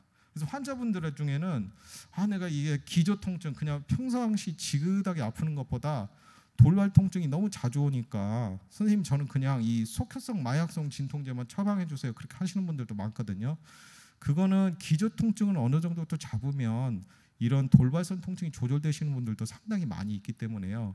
꼭 그게 다 좋은 것은 아니고 자기 통증에 따라서 이게 약제를 조절해야 되기 때문에요. 그런 것들도 선생님들하고 반드시 좀 상의를 하시는 게 중요할 것 같습니다. 그래서 이제 원칙은 이 서방형 진통제, 기저 통증을 잡는 약을 규칙적으로 복용을 해서 기본 통증을 좀 낮춰줘야 되는 겁니다. 이렇게 돼야 속혈성 진통제가 효과도 좋고 또 가급적이면 막 돌발적으로 생겼을 때만 복용을 해야 이 통증이 규칙적으로 잘 조절된다는 원칙을 가지고 있습니다. 이제 뭐 용량을 어떻게 올릴지 하루에 얼마쯤 먹을지 이제 그런 것들은 이제 전문 의료진 선생님들이 이제 환자분에 따라서 특성에 따라서 저희가 조절을 해드릴 수 있는 거죠. 제가 또 중요하게 환자분들 생각하는 게요. 암 환자가 단순히 통증만 있다고 생각하시면 안 되는 거예요. 가족분들도 잘 이렇게 견뎌보시면 알겠지만은 이 아픈 거 외에도 막 무기력하고 가렵고 잠이 안 오고 막 신경이 감염되고 막 이런 증상들이 엄청나게 사실은 많이 발생이 됩니다. 또 제가 주로 이렇게 진료실에서 어떻게 사셨어요? 지난 1주간은 어떻게 지냈어요? 오늘 점심은 뭐 먹었어요? 그런 것들 물어보면요. 입맛이 없다, 체중이 떨어진다, 뭐 헛구역질이 나고 몸이 막 많이 붓는 것 같고 설사도 안 되고 이런 증상들이 대부분 많이 있거든요. 저희가 사실은 이런 통증을 조절하면서 통증의 증상들도 어느 정도 조금 조절을 해드리면요. 이게 이제 계속 얽히고 설켜서 이런 증상들이 나타나기 때문에 통증 외에 나타나는 이런 증상들도 어느 정도는 약으로 저희가 조절을 할 수가 있습니다. 그래서 이런 증상들도 좀 동반이 되시면 저희 마취통증학과 선생님들에게 이야기를 하시면 필요한 영역에서는 저희가 조절을 해드릴 수가 있고요. 또 우리 영역이 아닌 부분에 있어서는 이제 다른 과 선생님들하고 협진을 해서 이런 부분도 조절을 할 수가 있다면은 통증 자체가 많이 줄어드는 드라마틱한 효과를 많이 보실 수가 있습니다. 그래서 우리 빙산에 보면은 밖에 보면 이렇게 작은 것 같지만 밑으로는 엄청나게 큰 빙하가 있는 것처럼 통증 자체가 이런 불안이나 우울증, 수면장애, 아까 말한 그런 여러 가지 증상들을 많이 가지고 있기 때문에요. 그런 것들을 이제 이런 약을 써가지고 조절을 하면은 충분히 치료할 수 있다는 것들도 제가 알려드리고 싶습니다. 그다음에 이제 마지막 부분에 마약성 진통제가 이제 환자분들이 되게 걱정하시는 게 있어요. 이거 내가 좀 중독이 될 수 있지 않을까? 또 이거 먹으면 막 남용이 되고 나중에는 약발이 안 들지 않을까? 저한테 그렇게 물어보시는 분이 많은데요. 의학적으로 이게 조절만 잘 한다면은 중독 위험성이 그렇게 충분히 높지 않습니다. 그리고 이제 참아가지고 결국에는 어이없는 게 나중에 돌아가시게 된다거나 아니 뭐 수술 후에 어떻게 됐을 때 정작 우리가 책에서 권고한 만큼 충분히 써보지도 못하고 돌아가신 분이 되게 많아요. 그렇게 되면은 삶의 질 자체가 너무 괴롭게 사시다가 돌아가시는 거기 때문에 참는 것보다는 조절을 잘하고 일상생활을 잘 할 수 있도록 도와드리는 게 목표니까 그런 거에 대한 오해를 조금 안 하시는 게 좋을 것 같습니다. 많이 알려진 부작용이 있습니다. 뭐 이런 변비라든지 구역질이나 구토, 졸리거나 이제 막 그런 것들이 있는데요. 이런 것들은 저희가 대부분 알려진 것보다 훨씬 더 관리가 가능합니다. 단 이거는 이미 막 상당히 진행이 돼가지고 어쩔 수도 없이 막 그게 아니라 초기에 이런 부작용이 생겼을 때 저희하고 잘 상담을 하시면 요즘은 예방약을 함께 쓰기도 할 수 있기 때문에요. 겁내지 말고 저희하고 이야기하시면 충분히 조절할 수가 있겠습니다. 마지막으로 제가 이제 약을 쓰시면서 저한테 자주 이렇게 하는 오해들이 있어요. 그걸 한번 조금 소개해드리고 싶습니다. 진통제를 자주 쓰면 쓸수록 이게 암 환자니까 내가 중독되기가 쉽다 그렇게 생각하시는 분이 있는데요. 중독이 될 정도로 쓰려면은 용량이 지금 쓰시는 것보다 엄청나게 많이 써야 되거나 아니면은 10년, 20년 이렇게 장기간 사용해야 되는 경우가 많은데요. 대부분의 암 환자분들은 그런 거를 채 써보지도 못하고 돌아가시는 분들이 많습니다. 그래서 이런 중독 문제에 대해서는 걱정을 안 하셔도 되고요. 가지고 있는 생각이 제가 이미 약을 주기도 전부터 이거 아무리 써도 내가 가지고 있는 이게 통증이 너무 심하니까 조절할 수 없을 거야 그렇게 생각하시는 분들도 있어요. 약물뿐만 아니라 이 다음에 소개해 주시는 주사나 시술로도 얼마든지 조절할 수 있는 방법이 많으니까요. 이런 오해들도 안 하시는 게 좋을 것 같습니다. 그리고 또 어떤 어머님분들이나 환자분들은 저한테 선생님이 처방해 준 약을 내가 갖고는 있는데 나 좀 더 참아볼래. 미리 내가 좀 지금부터 먹으면 안 될 것 같으니까 아프긴 한데 더 참아보고 아끼고 싶습니다. 그렇게 말씀하시는 분들이 있는데요. 그 정도 진행이 됐을 때 바꿔줄 수 있는 약이라든지 용량 자체가 또 있기 때문에 미리 아껴야 된다. 그런 생각은 안 가지시는 게 좋고요. 그 다음에 이제 참는 게 미덕이라고 생각해서 그냥 막 참아버리는 사람, 부작용이 심하니까. 그 다음에 이제 내가 말을 안 해도 의사나 간호사 선생님들이 알고 있을 거라고 생각하시는 분들.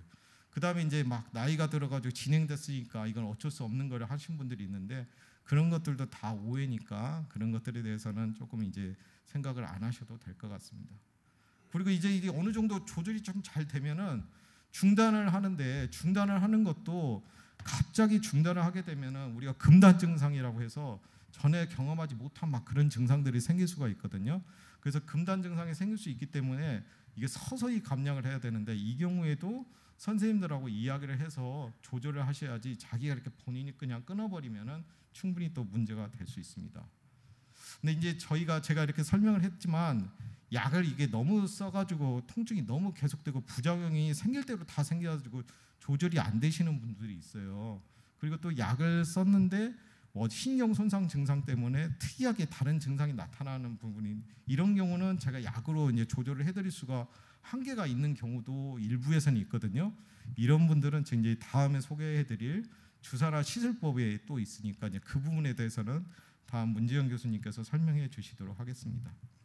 마지막으로 제가 약을 잘 쓰는 방법, 처방을 받고 선생님한테 잘 처방을 받았을 때 하는 방법에 대해서 소개해 드리겠습니다. 암 환자들이 조사를 해보면 복용법을 잘 안 지켜요.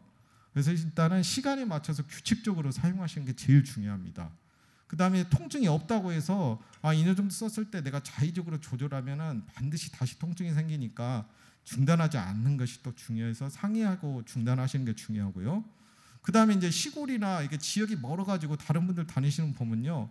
내가 아픈데 다른 사람 거 먹어봤더니 좋아서 좀 먹었다고 하시는 분들이 많아요. 환자분마다 입맛이 다르고 통증의 종류가 다르기 때문에 이 경우에는 절대 다른 분들하고 혼용해서 드시면 안 됩니다. 그 다음에 이제 갑작스럽게 이렇게 발생할 수 있는 통증도 간혹가다 있을 때문에 반드시 이 속혈성 진통제에 대해서도 잘 처방을 하시는 게 중요합니다. 복용 시간을 가족한테 잘 알려주시고요. 원래 여기 제약회사에서 또 소개해주는 어떤 일기장 같은 것들도 있는데 통증 일기장도 조금 써보시면 나중에 저희가 치료할 때 아주 도움이 많이 됩니다. 혼자라고 생각하시지 마시고 선생님도 가족이라고 생각하고 이런 일기장하고 복용 시간 같은 것들 잘 알려주시면 큰 도움이 될 것 같습니다. 제가 약물 치료에 대해서 설명을 해드리고요. 이제 그 다음에는 주사나 신경 치료 이런 것들에 대해서 이제 복합적으로 치료하는 단계니까 설명해 드리도록 하겠습니다. 이 암성 통증은 결론적으로 약으로 충분히 저희가 조절할 수 있습니다. 그리고 치료는 이게 통증하고 싸워 이기는 게 아니라 선생님하고 가족하고 내 자신하고 함께 조절하면서 견디는 거니까 이런 것들이 있을 때는 전문 의료진, 우리 대한통증학회가 마취통증학과 전문의로 이루어져 있는데요. 통증치료 전문인 저희 전문 의료진하고 상담을 하셔서 충분히 조절할 수 있다 설명드리고 싶습니다. 이상 시청해 주셔서 감사합니다. 네, 감사합니다. 그 환자분들과 시민들이 잘 이해할 수 있도록 쉽게 잘 설명을 해주신 것 같습니다. 다음은 마지막으로 정말 중요한 치료법 중에 하나죠. 주사나 시술. 그래서 약만으로 부족한 암성 통증 다른 방법은 없을까요? 라는 내용으로 서울대학교 마취통증의학과 문지연 교수님께서 강의를 해주시겠습니다. 부탁드립니다. 네, 안녕하십니까. 저는 서울대학교 병원 마취통증의학과 현재 통증센터에서 근무하고 있는 문지연입니다. 암 환자분들의 통증 관리 중에서 주사와 시술이 굉장히 중요한데요. 오늘 요거에 대해서 좀 말씀을 나눠보려고 합니다. 암 환자들의 통증 시술 어떤 치료 방법들이 있을까 굉장히 궁금하실 것 같아요. 특히나 언제 어떤 경우에 받아야 될지 또 어떤 종류들이 있을지 오늘 말씀을 드려보겠습니다. 제가 이제 암 환자분들 통증 치료를 2011년도에 서울대병원 암센터가 개원을 했고요. 그러면서 쭉 이제 뵙고 있는데 되게 보람찬 치료 중에 하나가 암 환자분들의 통증 치료예요. 왜냐하면은 조금이라도 이렇게 좋아지면은 굉장히 많이 고마워하십니다. 많이 고마워하시고요. 그리고 또 제가 어떤 연구 결과에서 봤는데 어떤 설문조사에서 봤는데요. 암 환자분들이 맨 처음에 암 진단을 받잖아요. 그러면 딱 두 가지가 먼저 떠오른다고 하더라고요. 첫 번째는 뭐냐 하면은 내가 이 암을 이제 진단을 받으면서 나의 가족들이 얼마나 많이 고통을 받고 힘들게 이제 살게 될까 이게 많이 걱정스러워 하시고요. 두 번째는 암 치료하면서 내가 얼마나 아프게 될까, 얼마나 고통스러울까, 통증으로 얼마나 힘들까 이게 많이 걱정된다고들 하세요. 그만큼 통증은 암 치료하는 데 있어서 되게 많이 걸림돌이 되고 걱정이 되는 그런 증상이라고 말씀드릴 수 있겠고요. 앞선 시간에도 계속 얘기가 나왔지만은 보시면은 맨 처음에는 이제 뭐 암 치료에 되게 중점을 두게 되겠죠. 이때는 통증이 아주 크게 뭐 주된 증상은 아닐 수도 있습니다. 35% 정도가 그 암 진단 받았을 초기에는 통증을 갖고 있어요. 근데 이제 가면 갈수록 말기암이 되면 될수록 통증이 주된 증상이 됩니다. 80% 정도가 환자들이 말기암이 되면 통증을 갖고 있으세요. 근데 요즘에는 뭐 암 치료가 너무나 발달이 뭐 잘 됐습니다. 그래가지고 진단도 빨리 되지만 치료도 그만큼 잘 하잖아요. 가지고 서바이버라 그러죠. 생존자, 암 생존자가 너무나 이제 많아졌습니다. 그분들은 이제 암이 완치가 된 거예요. 그래가지고 암 환자들의 생존율도 증가하게 된 거죠. 근데 이제 문제는 뭐냐하면 암을 치료하다 보니까 생존자가 증가는 하는데 암성 통증이라 그래서 치료하다가 남는 통증이 계속 가는 거예요. 그런 환자분들이 너무 많이 남게 된 거죠. 그래서 암은 다 끝났지만 암 치료는 끝났지만 통증은 그대로 남게 되는 그런 분들이 또 많이 생기게 됐습니다. 그런 분들은 이제 그런 통증은 우리가 만성 통증의 영역으로 암성 통증도 만성 통증이다 이렇게 생각을 할 수가 있게 됐고요. 그래서 암성 통증이 아니라 결국에는 암 환자의 전반적인 통증 관리를 우리는 해줘야 된다. 그렇기 때문에 이런 시술도 주사도 결국에는 암 환자들의 전반적인 통증 관리 영역으로 들어가야 되겠다 이렇게 말씀을 드리고 싶습니다. 그러면 어떨 때 시술이 필요할까요? 이게 궁금하시잖아요. 아까 그 우리 세계보건기구의 사다리, 마약 진통제 사다리, 진통제 사다리 잠깐 나왔잖아요. 여기에 또 보면 옆에 이렇게 또 하나의 사다리가 하나 달라붙어 있어요. 이게 바로 시술의 사다리가 되겠습니다. 주사의 사다리 이렇게 이해하시면 되겠는데요. 이런 암 환자들에게 있어서 통증 주사, 시술은 세계보건기구가 권장하는 암성 통증 치료 중에 하나입니다. 그러니까는 약만 먹어서 통증 치료를 하시라는 얘기가 아니라 주사랑 시술도 적극적으로 활용해라 이렇게 세계보건기구가 권장을 하고 있어요. 근데 그럼 도대체 언제 주사와 시술을 받는 게 좋을 것이냐? 세계보건기구는 이렇게 보통 적극적으로 초기부터 이용하라 이렇게 이야기를 하고 있는데. 아까 약을 설명해 주시는 김현동 선생님께서 마약 진통제가 암 환자분들한테는 중독이나 뭐 문제가 크게 일어나진 않는다라고는 이야기했지만 우리가 암 환자들이 생존자가 증가한다 그랬잖아요. 이제 그분들이 계속 평생 마약을 먹을 수는 없습니다. 그렇기 때문에 이제 좀 그런 게 조심스러워진 거예요. 계속 오래 장수해야 되니까요. 그래서 마약성 진통제를 복용하기 전에 암성 통증 조절을 하기 위해서 조금 더 이런 시술을 적극적으로 이용하는 것이 좋겠다. 이런 식으로 많이 세계보건기구가 추천을 하고 있고요. 그리고 실제로 연구를 이렇게 쭉 하면서 봤더니 이렇게 우리가 시술과 주사를 적극적으로 이용하니까 뭐 통증 조절 효과는 암 통증 조절 효과는 훨씬 뛰어났고 마약 진통제 당연히 복용량이 줄어들었고 세 번째로는 생존 기간 결국에는 우리가 암 치료하는 것도 오래 살려고 암 치료하는 거잖아요. 안 아프게 오래 살려고 생존 기간도 연장을 할 수 있었다라는 그런 연구 결과가 많이 있습니다. 그래서 결국에는 이런 시술 적극적으로 우리가 활용을 하고요. 이게 공식적으로 세계보건기구가 인정하고 권장하는 암성 통증의 치료 방법이다라고 이해하시면 되겠습니다. 그러면 마약성 진통제 괜찮다는데 왜 자꾸 뭐 먹지 말라고 얘기하냐, 그게 앞이랑 뒤랑 다르지 않냐 이렇게 생각하실 수 있겠는데요. 다시 말씀드리지만 오래 이렇게 암 치료 다 한 다음에 완치한 다음에 오래 살아야 되는데 마약 계속 먹을 수 없으니까 적절하게 전문의한테 처방받아서 이렇게 정말 필요할 때만 먹고 끝내자라는 의미로 마약성 진통제는 이제 문제가 또 생길 수 있으니까 계속 먹게 되는 경우에. 마약성 진통제를 계속 먹게 되면요, 뭐 내성도 생길 수는 있어요. 계속 먹게 되는 경우에 나중에 정말 필요할 때 고용량이 필요할 수 있거든요. 그리고 정말 얘가 쭉 먹고 있는 분들이 갑자기 어떤 일이 생겨서 병원을 못 간 거예요. 약이 없는 경우죠. 그때 복용을 못 하잖아요. 그러면은 금단 증상이 발생할 수 있어요. 담배 계속 피시다 갑자기 딱 끊을 수 없는 것처럼 마약도 이제 그런 상황이 있을 수 있습니다. 그 다음에 좀 이런 분들 많이 계세요. 이런 분들 허리가 아파서 이전에 좀 내가 수술 받아서 남은 진통제를 막 먹었어요. 막 이렇게 우리나라 분들 이렇게 연세 많으신 분들 이렇게 마약성 진통제를 잘못해서 쓰시는 분들이 있는데 원래 이렇게 쓰시면 안 되는데 우리나라 이렇게 마약성 진통제 남용과 오용이 좀 심각하다 이런 문제들이 있고. 또 마약성 진통제를 처방을 하다 보니까 이런 문제들이 많이 생기더라. 내가 마약을 좀 밤에 우울한데 잠이 안 오는데 꼭 먹어야 된다. 뭐 이런 분들도 있고 이런 것도 잘못된 사례들이거든요. 그리고 아프기 전에 내가 얘를 먼저 먹어줘야 된다. 또 어떤 분들은 마약성 진통제 중에서 꼭 속효성을 내놓으세요. 뭐 이런 분들도 있어요. 외래 오셔가지고 빨아먹는 걸 난 꼭 먹어야 되겠다. 뭐 이런 분들도 있고 의사한테 되게 당당하게 요구하시는 분들이 있는데 이거는 이제 전문의가 판단을 해서 안전한 약을 환자분들한테 처방을 하는 게 저희 역할이잖아요. 근데 이런 거가 이제 정신적 의존 및 중독이거든요. 환자분들의 이제 이런 게 문제니까요. 그리고 보면은 마약성 진통제가 모든 환자한테 생체에 이런 문제를 일으킵니다. 변비는 다 생겨요. 100% 생기고요. 소변도 잘 안 나오게 하고 장운동을 억제해요. 그래가지고 이거 제 환자인데 배가 이렇게 빵빵합니다. 마약 조금 먹었는데 이렇게 빵빵해졌어요. 그래가지고 제가 응급실에 가가지고 이 환자가 복부 CT를 찍었거든요. 사진을 찍었는데 정상이에요. 근데 마약만 조금만 너무 아파서 마약 조금만 증량시켜드리면 배가 이렇게 빵빵합니다. 이런 환자도 있고 이거는 장운동이 안 되는 거죠. 이 환자 같은 경우는 마약 먹고 그래가지고 뭐 이런 환자도 있는데 뭐 장운동이 아예 안 돼가지고 응급 수술을 들어가는 그런 분도 있고 또 어떤 분들은 면역력이 저하가 돼서 이렇게 상처가 치료가 안 돼가지고 뭐 이런 경우들도 있거든요. 그래서 장기간 복용은 좋지 않다라는 거죠. 그래서 사용량을 줄이기 위해서 우리가 주사와 시술을 적극 활용하시는 건 정말로 권장을 드립니다. 그리고 무엇보다도 마약성 진통제 매우 좋은 약이긴 하지만 전문가, 마취통증의학과 전문가한테 꼭 처방을 받으시는 것을 추천을 드립니다. 자, 본격적으로 우리가 암성 통증을 치료하기 위한 통증 주사 시술들 크게 세 가지로 나눠서 좀 말씀을 드려볼게요. 근데 이제 뭐 주사 시술 너무나 많아서 다 설명을 드릴 수는 없고요.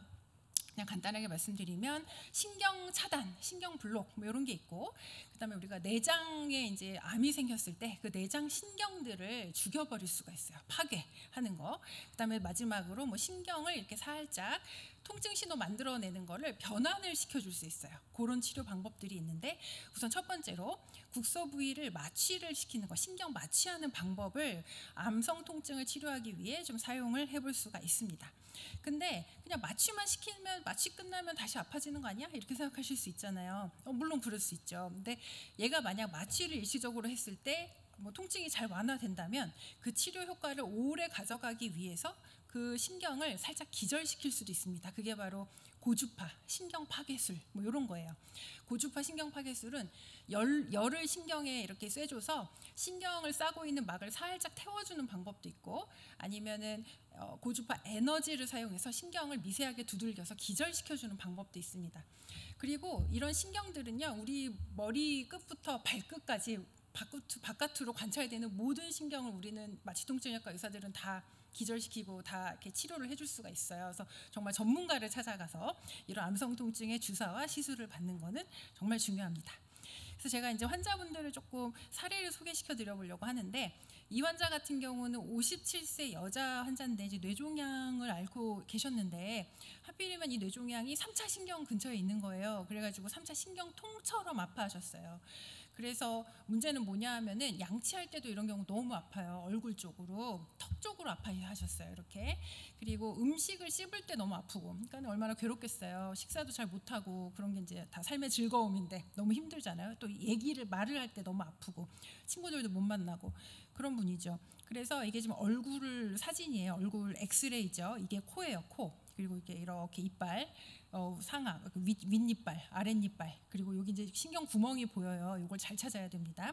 그래서 얘를 찾아서 먼저 신경 차단술을 해준 다음에 환자가 통증이 완화되는지를 체크를 하고 일시적으로 완화가 된다고 말씀을 하셨어요. 그래서 이 신경에다가 열고주파, 신경을 살짝 태우는 시술을 해드린 거예요. 맨 처음에 그 병원에 오셨을 때는 너무 많이 아파했어요. 숫자 통증 등급 점수라는 게 있습니다. 몇 점, 아픈 게 몇 점이에요? 0점부터 10점 중에 말씀 주세요. 이렇게 물어보는데 0점은 하나도 안 아픈 거, 10점은 보통 어떻게 물어보냐면 죽을 만치 아픈 거, 보통 이렇게 많이 물어보고, 뭐 아니면 이렇게 교과서에는 2톤 트럭이 당신을 덮치는 걸 상상해 보세요. 뭐 이렇게 돼 있는 교과서도 있어요. 정말 끔찍하죠.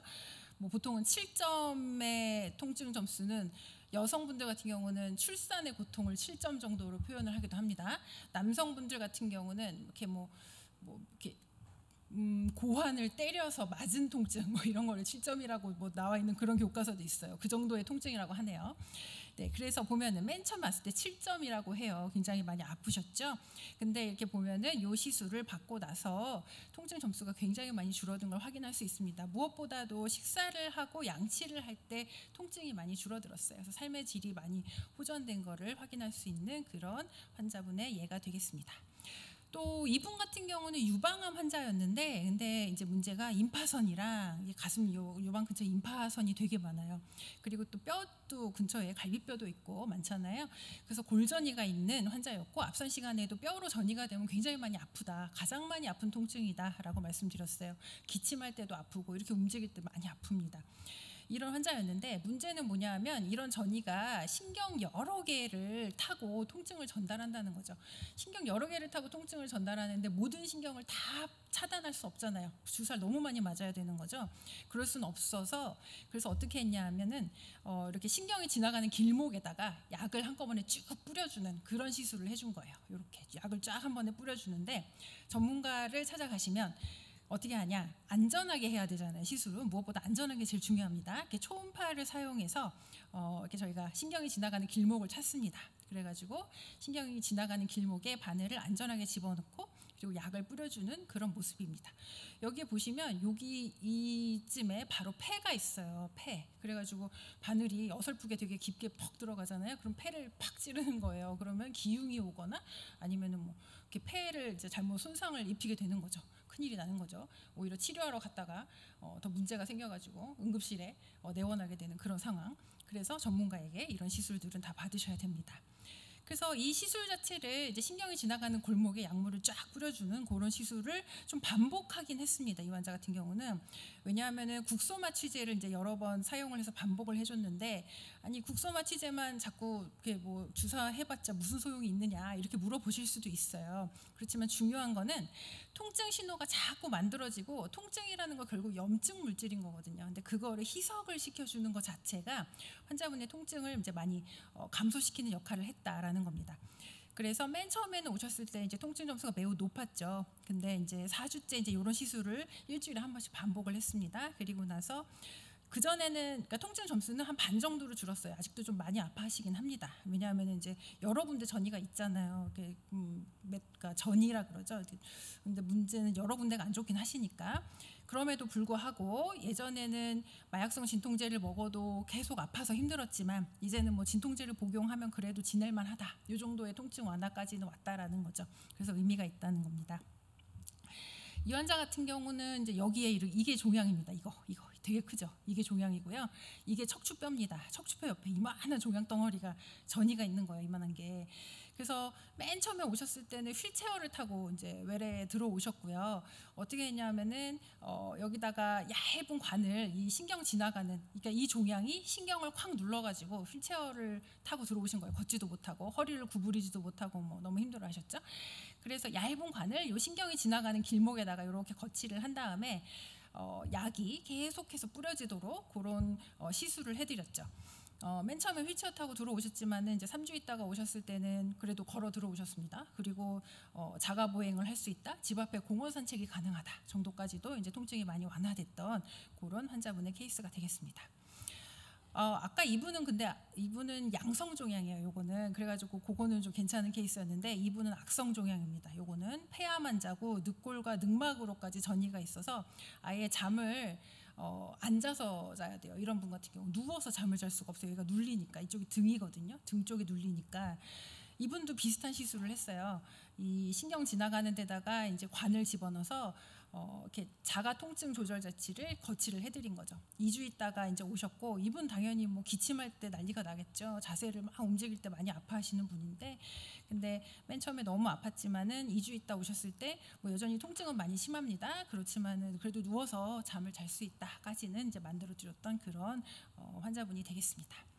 그래서 말씀드린 것처럼 우리 몸의 머리끝부터 발끝까지 모든 신경을 마취통증의학과 의사들이 이제 블록을 하고, 그거 효과를 오래 끌고 가기 위해 그 신경을 기절시키거나 열로 살짝 뭐 태워주는 그런 종류의 시술을 안전하게 환자 맞춤으로 실시를 해드릴 수가 있습니다.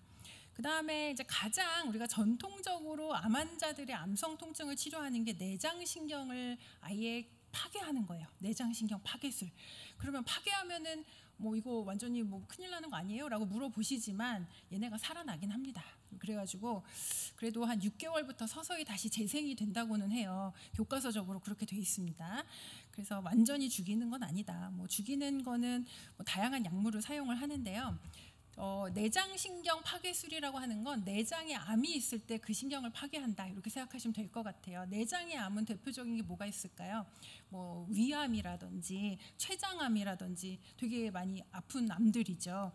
그래서 보시면은 배꼽을 기준으로 그거보다 상복부, 그러니까 위쪽 배가 아프다라고 하면은 이런 시술을 많이 해요. 뭐 좀 어려운 말이죠. 복강신경총 파괴술. 근데 그냥 쉽게 생각하셔서 배꼽보다 윗배가 아프면은 이런 시술을 한다. 그리고 배꼽보다 아랫배가 아프면 또 다른 시술을 한다. 이렇게 생각하시면 됩니다. 근데 이 시술은 효과가 굉장히 좋아요. 그래가지고 제가 이 시술을 해드렸는데 이제 CT를 보면서 되게 정확하게 해드려야 돼요. 막 이렇게 CT를 보면서 어디로 들어갈까를 따져줘야 됩니다. 이렇게 따진 다음에 위치를 딱 찾은 다음에 엑스레이로 요 레벨에서 해야 되겠다라고 딱 짜줘야 돼요. 이 시술은 효과가 너무 뛰어나서 이걸 한번 하잖아요. 원래 드시던 마약 진통제를 그대로 드시면 큰일 납니다. 환자가 다음날 일어나질 못한다고 전화를 받았어요. 마약 진통제 똑같이 먹었는데 환자가 거의 처져 있다. 왜냐하면 통증이 없어졌으니까. 마약을 그대로 드시면 거의 처진다니까요. 그래서 그런 것도 교육을 이렇게 확실하게 드립니다. 이거는 배꼽보다 위에 통증이 있는 환자분들이, 내장통이 있는 분들이 하는 시술이라서 췌장암, 담도암, 위암, 하부식도암 이런 데 이제 암이 있는 분들이 이 시술을 받게 됩니다. 문헌에도 이런 환자들한테 70% 이상 뭐 통증 완화됐다, 이렇게 문헌이 되어 있습니다. 근데 이거를 제대로 실시할 수 있는 전문의는 생각보다 많지 않아요. 왜냐하면 바늘이 여기까지 이렇게 들어가려면 이게 등에서 이렇게 엎드린 자세로 실시해야 되거든요. 등에서 이렇게까지 들어가려면 이게 굉장히 깊게 바늘이 들어가야 돼요. 보시면 제가 동영상을 하나 갖고 왔는데 여기 지금 이렇게 뭔가 이렇게 펄펄펄 움직이죠. 이 움직이는 게 대동맥입니다. 대동맥이고 여기까지 바늘이 접근해야 된다는 뜻이에요. 등부터 대동맥까지. 그 얘기는 뭐냐? 대동맥 근처까지 가야 된다는 소리고 되게 위험한 구조물까지 바늘이 가야 되죠. 이거를 잘 컨트롤하고 매니지할 수 있는 전문의를 찾아가셔야 된다. 이런 의미가 되겠습니다. 그리고 배꼽 하부로 내장통을 호소하면 뭐 또 상하복 신경총 파괴술, 또 어려운 이런 말의 시술을 우리가 할 수 있고요. 배꼽 아래에 내장에 이제 암이 있다면 뭐가 있을까요? 부인과암, 그리고 비뇨기과암, 남성 생식기암, 이런 것들이 있겠죠. 이것도 소변 볼 때 너무 아파요 이런 얘기들 많이 하시고 뭐 대변 볼 때 아파요 이런 통증들 호소하실 때 이런 시술을 해드리면 되겠고요. 이런 시술도 시술 이후에 통증 감소로 인해서 마약성 진통제 감량이 충분히 가능합니다. 이것도 미리 이렇게 CT를 보면서 정확한 위치를 잘 파악을 해주셔야 돼요. 이것도 위치 파악을 이렇게 쫙 한 다음에 보면은 이렇게 볼록 렌즈처럼 그 조영제가 예쁘게 퍼지는 거를 확인을 한 다음에 우리가 신경을 파괴하는 약을 주게 됩니다. 여기서도 이제 펄쩍펄쩍 이게 뭔가 뛰어오르는 거 있죠? 이게 펑펑펑 뛰잖아요. 이게 바로 동맥이 되겠습니다. 여기 근처까지 주사를 보내야 되기 때문에 바늘을 굉장히 안전하게 전문의한테 받으셔야 되는 시술입니다. 자, 그래서 이런 시술들이 내장 신경 파괴술이다. 그래서 복부에 있는 내장에 암이 있을 때 이런 신경 파괴를 받을 수가 있고 시술의 효과는 매우 뛰어나서 마약을 바로 다음 날부터 줄일 수 있는 정도도 된다라고 말씀을 드렸고요. 마지막으로 신경 조절 치료라는 게 있어요. 이거는 비교적 이제 좀 제한적인 그 암성 통증 환자들한테 좀 실시를 해드리고는 있습니다. 신경 조절 치료라고 하는 건 역사는 좀 오래됐어요. 그리스 시대에도 막 이렇게 여기 뭐 이게 뭐 전기를 발산하는 물고기라고 하네요. 뭐 이런 물고기를 풀어놓고 통풍 환자를 발을 여기다 집어넣고 치료를 한 기록이 있대요. 이게 이제 어떻게 보면 신경 조절 치료의 일종인데 전기 자극이나 화학적 자극을 우리가 원하는 그 신경 부위에다가 전달하는 게 신경 조절술이에요. 그러면 얘가 어떻게 통증을 조절하느냐? 이렇게 자극을 우리가 원하는 신경 부위에 주면은요, 신경의 활성도를 얘가 이제 변화를 시켜주는 거예요. 신경의 활성도를. 그래서 통증 자극을 떨어뜨립니다. 뭐 이런 원리라고 합니다. 근데 문제는 얘가 왜 제한적으로 쓰이냐? 주로 신경병성 통증에 좀 효과가 있어요. 아까 이제 앞선 시간에 다양한 통증의 종류에 대해 설명드렸잖아요. 통증 종류 그 중에서 신경병성 통증에 주로 효과가 있고요. 되게 뭐 말이 많습니다만 암 환자한테 발생하는 신경병성 통증은 적게는 약 40% 정도한테 암 환자들한테 주로 발생이 됩니다. 뭐 많게는 과반수 이상이라고도 되어 있는데 다양한 경우가 있어요. 종양이 신경을 누르는 경우, 아니면은 종양이 신경을 자극하는 물질을 자꾸 분비하는 경우, 또는 종양이 뭐 그쪽으로 하필 전이가 된 경우, 아니면은 개복을 했는데 하필이면 신경을 절단한 경우, 뭐 이런 경우도 있을 수 있죠. 또 되게 뭐 대표적인 게 항암 치료했는데 그 항암제가 신경을 손상시키는 항암제, 방사선 치료했는데 뭐 그 방사선이 신경을 또 같이 손상시킨 경우, 그리고 우리 암 환자분들도 결국에 암 치료하면서 나이가 들잖아요. 당뇨병 올 수 있고 대상포진 겪을 수 있고, 암과 직접적 연관은 아니지만 간접적으로 면역력 떨어지면서 더 쉽게 노출이 될 수 있습니다. 이런 경우들의 신경병성 통증을 경험을 하실 수가 있고요. 주사와 오늘 시술에 대해서 말씀드리지만 이런 신경 조절술은 찌르지 않아도 되게 다양하게 해볼 수 있어요. 뭐 그냥 찌르지 않고 하는 대표적인 뭐 이렇게 신경 조절술이 뭐 페인 스크램블러 뭐 이런 것들도 있어요. 이런 게 다 신경병증성 통증의 조절을 위한 거고요. 가정용도 이렇게 있거든요. 그러니까 댁에서 뭐 다양하게 해보실 수 있지만, 그렇지만은 암 환자들한테 우리가 많이 하는 거는 이렇게 펌프, 이렇게 모르핀이라는 그 마약성 진통제를 펌프를 이용해서 원하는 신경 부분에다가 굉장히 미세한 양을 계속해서 주입해주는 그런 방법이 되겠습니다. 이론적으로 우리가 먹는 양의 300분의 1만 그 척수강이라는 그 공간에다가 주입을 하면은 똑같은 통증 완화 효과를 얻을 수 있다라고 되어 있거든요. 그러니까 300분의 1만 몸에다 투입하면은 똑같은 통증 완화 효과를 얻을 수 있다고 하니까 장점이죠. 그만큼 부작용도 적다라는 장점을 얻을 수 있는 거고요. 서울대병원에서 저희가 연구를 해봤더니 이렇게 먹는 것보다 펌프를 환자분한테 이렇게 거치를 한 다음에 삽입을 한 다음에 이렇게 몰핀이라는 진통제를 계속해서 주입을 하는 경우 1년 동안 환자들한테 마약 진통제의 총 사용량을 계산해 봤어요. 그랬더니 기존에 그냥 치료하는 마약 진통제를 경구로 복용하는 군보다 이렇게 펌프를 삽입한 군이 훨씬 더 적은 양의 마약 진통제를 결국 최종적으로는 쓰게 되더라라는 거를 확인했고, 또 뭐 이런 되게 또 테크닉이 발전하다 보니 이런 펌프는 되게 다양하게, 많이 아플 때는 약이 더 들어가게도 만들 수 있고, 환자분이 리모컨을 갖고 이렇게 누르면서 통증이 더 심하면 주머니에서 꺼내서 버튼 띵 누르면 약이 더 들어가기도 할 수 있고, 굉장히 다양한 그런 방법들을 활용해 보실 수가 있습니다. 자, 이제 마지막 슬라이드인데요.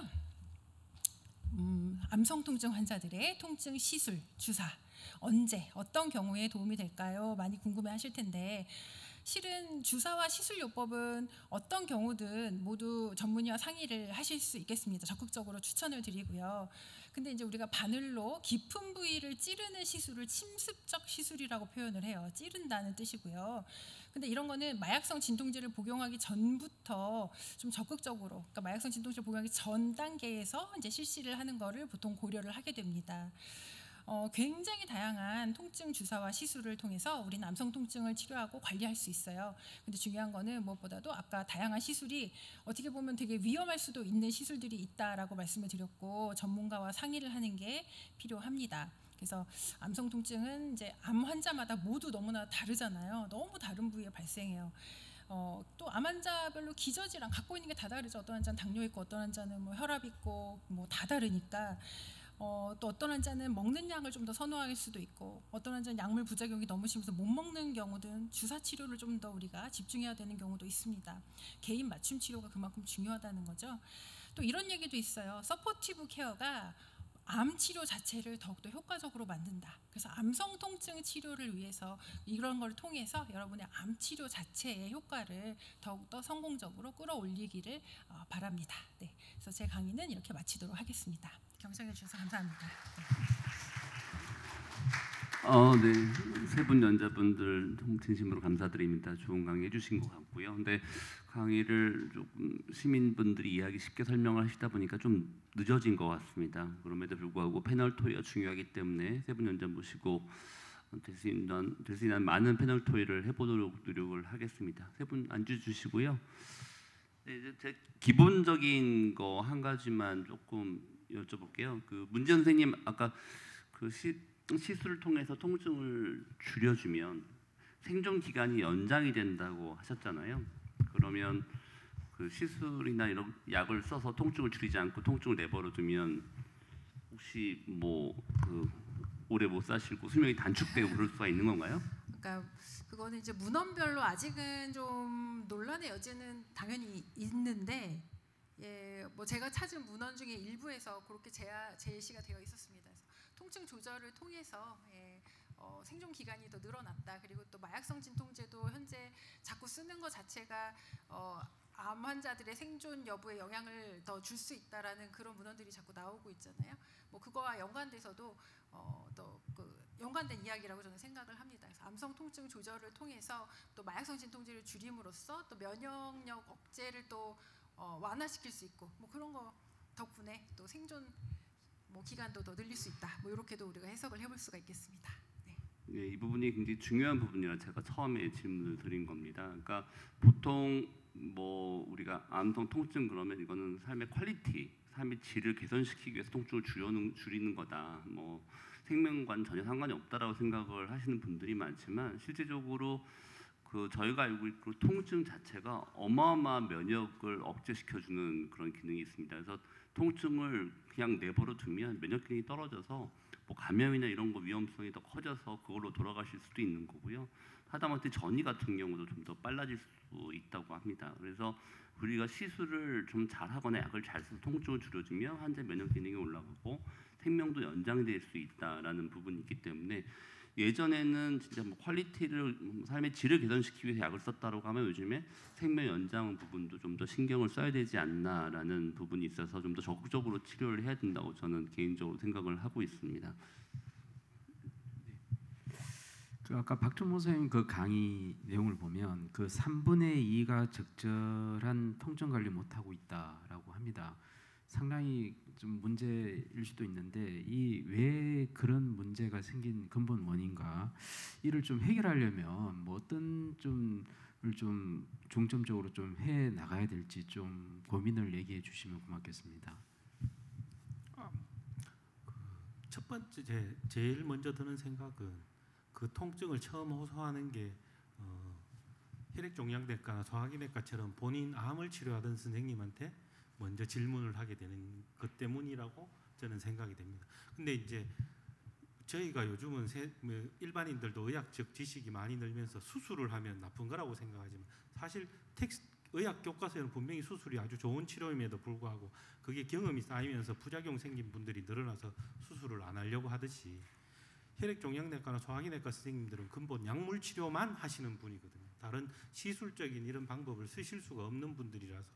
근데 이제 아까도 잠깐 말씀드렸지만 이게 전문 과목들이 각각 각계적으로 너무 발전을 하면 할수록 본인들이 점점 더 해결하려는 그런 능력이 생기는 건 장점이지만 그 반면에 그 담을 넘어서 다른 전문 과목들에서 어떤 일을 하는지를 잘 모르는 부분이 또 한편으로는 더 늘어나게 돼서 그 어떤 시술이나 이런 걸 통해서 약물의 부작용을 줄이고 면역력을 올릴 수 있는 이런 다른 치료들이 있고 또 오늘 전부 다 내용이 다루어지지는 않았는데요. 환자의 기능을 또 유지하고 늘릴 수 있는 그런 또 중재적 방법 또 시술 방법들도 있거든요. 근데 이제 이런 일들에 대해서 저희가 할 줄 안다 혹은 하고 있다라는 걸 다른 전문 과목 선생님들이 모른다는 거에 대해서 그래서 아마 지금 저희 학회도 그렇고 회장님도 그렇고 여러 이사님들도 다 다른 전문 과목들 선생님들하고 접점을 찾아서 저희가 할 수 있는 건 어떤 내용이 있고 어떤 시술을 하고 있고 이런 걸 많이 알려드리려고 저희도 나름 열심히 노력을 하고 있는데 아직도 부족한 더 알려야 될 것 같습니다.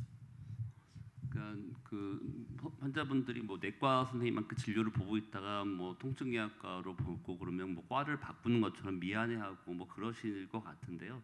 실제적으로 각 과마다 전문 파트가 있고요. 내과 선생님들이 또 모르시는 분야를 또 저희가 알고 있기도 하기 때문에 만약에 그 통증 조절이 잘 안 되는 것 같다라고 하면 통증의학과로 의뢰를 하셔서 같이 진료를 보시는 게 여러 가지로 도움이 되실 것 같습니다. 예, 한 가지가 뭐냐면 예전에는 보통 약으로 조절이 안 되면 시술을 했었는데 아까 문지연 선생님도 설명하셨던 것처럼 요즘에 조기 시술을 하는 것을 더 추천을 합니다. 그래서 조기에 시술을 해서 통증을 좀 더 줄여주면 마약성 진통제 사용량도 훨씬 줄고 중독도 훨씬 줄일 수가 있기 때문에요. 근데 그런 부분을 생각을 아직들 많이 안 하시고 계신 의사 선생님들도 많거든요. 그렇기 때문에 적극적으로 통증의학과에 찾아오셔서 같이 상담을 하시는 것도 좋을 것 같고요. 아까 제가 한 가지만 더 멘트를 해드리면 아까 문지연 선생님께서 펌프를 얘기를 하셨는데요. 우리나라에서는 그렇게 많이 하지 않습니다. 마약성 진통제 펌프라는 걸요. 근데 제가 해외에 나가서 봤을 때 미국 같은 경우는 암성 통증 환자한테 이 펌프 시술을 굉장히 많이 하거든요. 근데 거기는 개인 보험이 잘 돼 있어서 그런 것 같아요. 그 비싼 시술을 무료로 할 수 있어서 그런 것 같긴 한데 외래에서 암성 통증 환자들이 그 외래 진료를 보러 올 때 보면 이 환자가 암 환자가 맞나 싶을 정도로 너무 멀쩡합니다. 하다못해 직장에 출근해서 일 다 하고 약 채우러 오시는 분들까지 있을 정도거든요.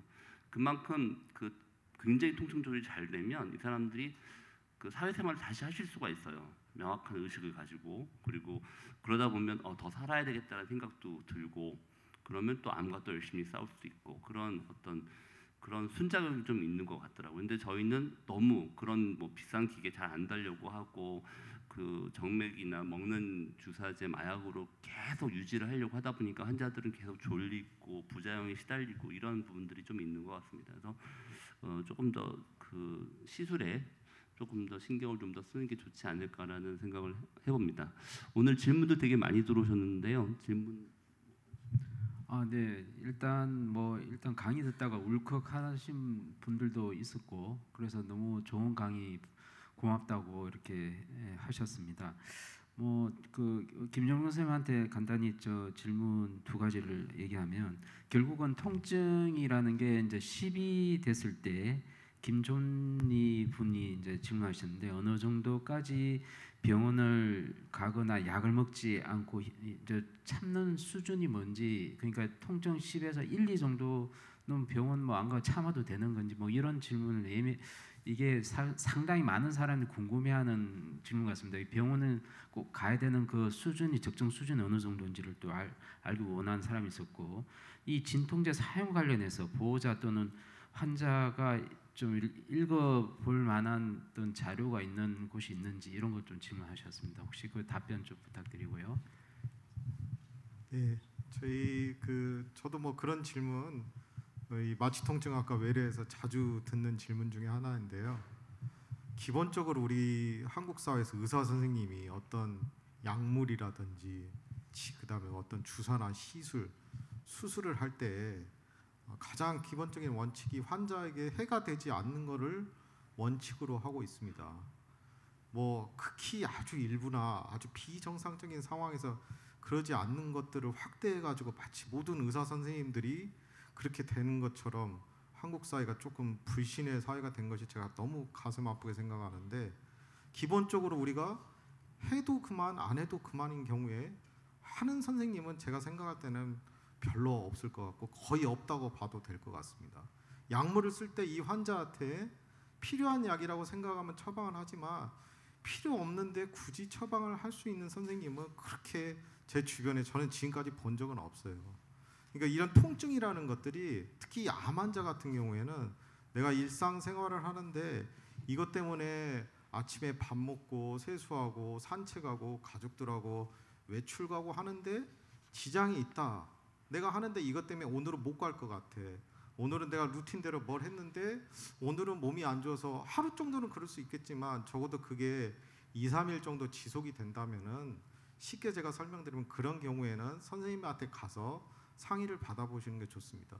그런 경우에 꼭 통증약을 선생님이 다 처방해 주는 건 아니거든요. 제가 아까 강의에 말씀드린 것처럼 자세히 병력 청취를 해보면 이분은 약이 필요한 경우인지 필요 없는 경우인지를 잘 판단해서 저희가 처방을 할 수가 있습니다. 마약성 진통제 남용이라든지 오용 문제가 이렇게 문제가 되기 시작한 것들은 쉽게 얘기해서 이런 암성 통증 말고 다른 통증 환자 때 무조건 빨리빨리 증상만 좋게 해주고 또 지금 잘못된 의료 환경에서 어떻게든 이런 것들을 경제적으로 손실을 막아야 되는 그런 보험 시스템 때문에 생긴 문제이지 질병 자체 또는 마약성 진통제 약물 자체가 문제가 생겨서 생긴 경우는 없다고 저는 생각하거든요.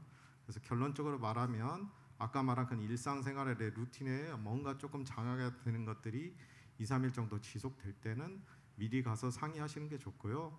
통증이 정말 9에서 10 정도 되는 경우에 그때 가서 찾아가서 물론 처리할 수 있는 방법도 있겠지만은 불이 쉽게 이야기해서 너무 큰 불이 났을 때보다는 잔불이 났을 때 우리가 조절할 수 있는 것들이 훨씬 더 쉽다는 것을 말씀드리고 싶습니다. 여기 그 질문이 하나 들어온 것 중에 하나가 혹시 문지연 선생님께 질문이 들어온 것 같은데 신경 파괴술이 효과가 오래 안 간다고 했는데 그럼 반복 시술해도 되는지에 대한 질문이 들어왔습니다. 네. 신경 파괴술의 효과가 오래 갑니다. 오래 가는데 이제 교과서적으로 신경을 파괴한다 그래서 그게 영구적인 파괴를 의미하는 것은 아니고요. 신경 파괴술도 종류가 굉장히 다양한데 종류에 따라서 뭐 어떤 파괴술의 방법은 뭐 6개월 정도 있다가 신경이 다시 재생이 서서히 일어난다 뭐 이렇게도 되어 있습니다. 그래서 뭐 환자분이 시술을 한번 파괴술을 받았는데 다시 유사한 통증이 재발되는 양상이다라고 하면은 뭐 당연히 우리 전문가에게 다시 한번 시술을 받으시는 걸 추천드립니다. 네. 네, 질문이 좀 더 있긴 하지만 저희가 약속된 시간이 좀 많이 지난 관계로 우리 그 연자 선생님도 혹시 한 마디씩 정리해 주실 거 있으시면 정리해 주실까요? 마지막으로 해주고 싶으신 말씀이 있으면 해주세요. 뭐 아까 그 제가 제일 중요하다고 했던 그 슬라이드에 나오는 내용을 한 번만 더 말씀드리겠습니다. 암성 통증 환자를 저희가 치료할 때는 대원칙이 그겁니다. 수용할 만한 삶의 질을 유지할 수 있을 정도로 통증을 조절하는 것. 거기에 맞춰서 약물 치료, 중재적 치료를 하는 것이 제일 중요하다고 생각합니다.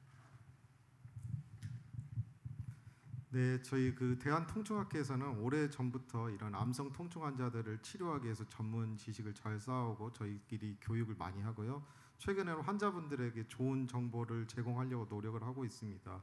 저희 유튜브 채널 대한통증학회 안 아픈 세상 유튜브 채널을 참조하시면은 암성 통증 환자분들 오늘 한 강의 내용이라든지 가지고 계신 오해들을 잘 풀어볼 수 있는 내용들을 저희가 컨텐츠로 제작해서 지속적으로 올리고 있고요. 그 다음에 이제 어떤 서적에서는 이제 그 통증 질환에 대한 여러 가지 궁금한 거에 대해서 저희 학회에서 출판사와 협업해서 만든 환문 명답이라는 책도 제작해서 판매 중에 있습니다. 이후에 또 환자분들이 외래에서 지속적으로 궁금한 점에 대해서는 쉽게 설명을 듣고 이해하실 수 있는 자료들을 배포할 예정이니까 많은 방문과 관심 부탁드리겠습니다. 감사합니다. 네. 제 마지막 슬라이드에서 잠깐 보여드렸지만 서포티브 케어가 다양한 이제 주변 치료들이 도와주는 치료들이 암 완치를 더욱더 효과적으로 만듭니다. 대한통증학회에서 함께하는 그런 암성 통증의 치료와 더불어서 암을 꼭 이겨내시고 완치하시기를 바랍니다. 네, 세 분 연자분 진짜 정말 감사드리고요. 오랜만에 암성통증 시민강좌를 준비를 했고 유튜브 생중계를 해봤는데 깜짝 놀랄 정도로 반응들이 되게 좋았던 것 같습니다. 그래서 오늘 보니까 이렇게 좋아하시고 좋은 강의에 대해서 뭐 하실 수 있는 거 봐서는 좀 더 자주 이런 모임을 하고 자주 이런 강좌를 준비를 해야 되지 않을까라는 생각을 합니다. 다음번에 좀 더 좋은 내용으로 준비한다고 약속드리면서 오늘 이 암성통증 시민 강좌를 이곳에 마치도록 하겠습니다. 감사합니다.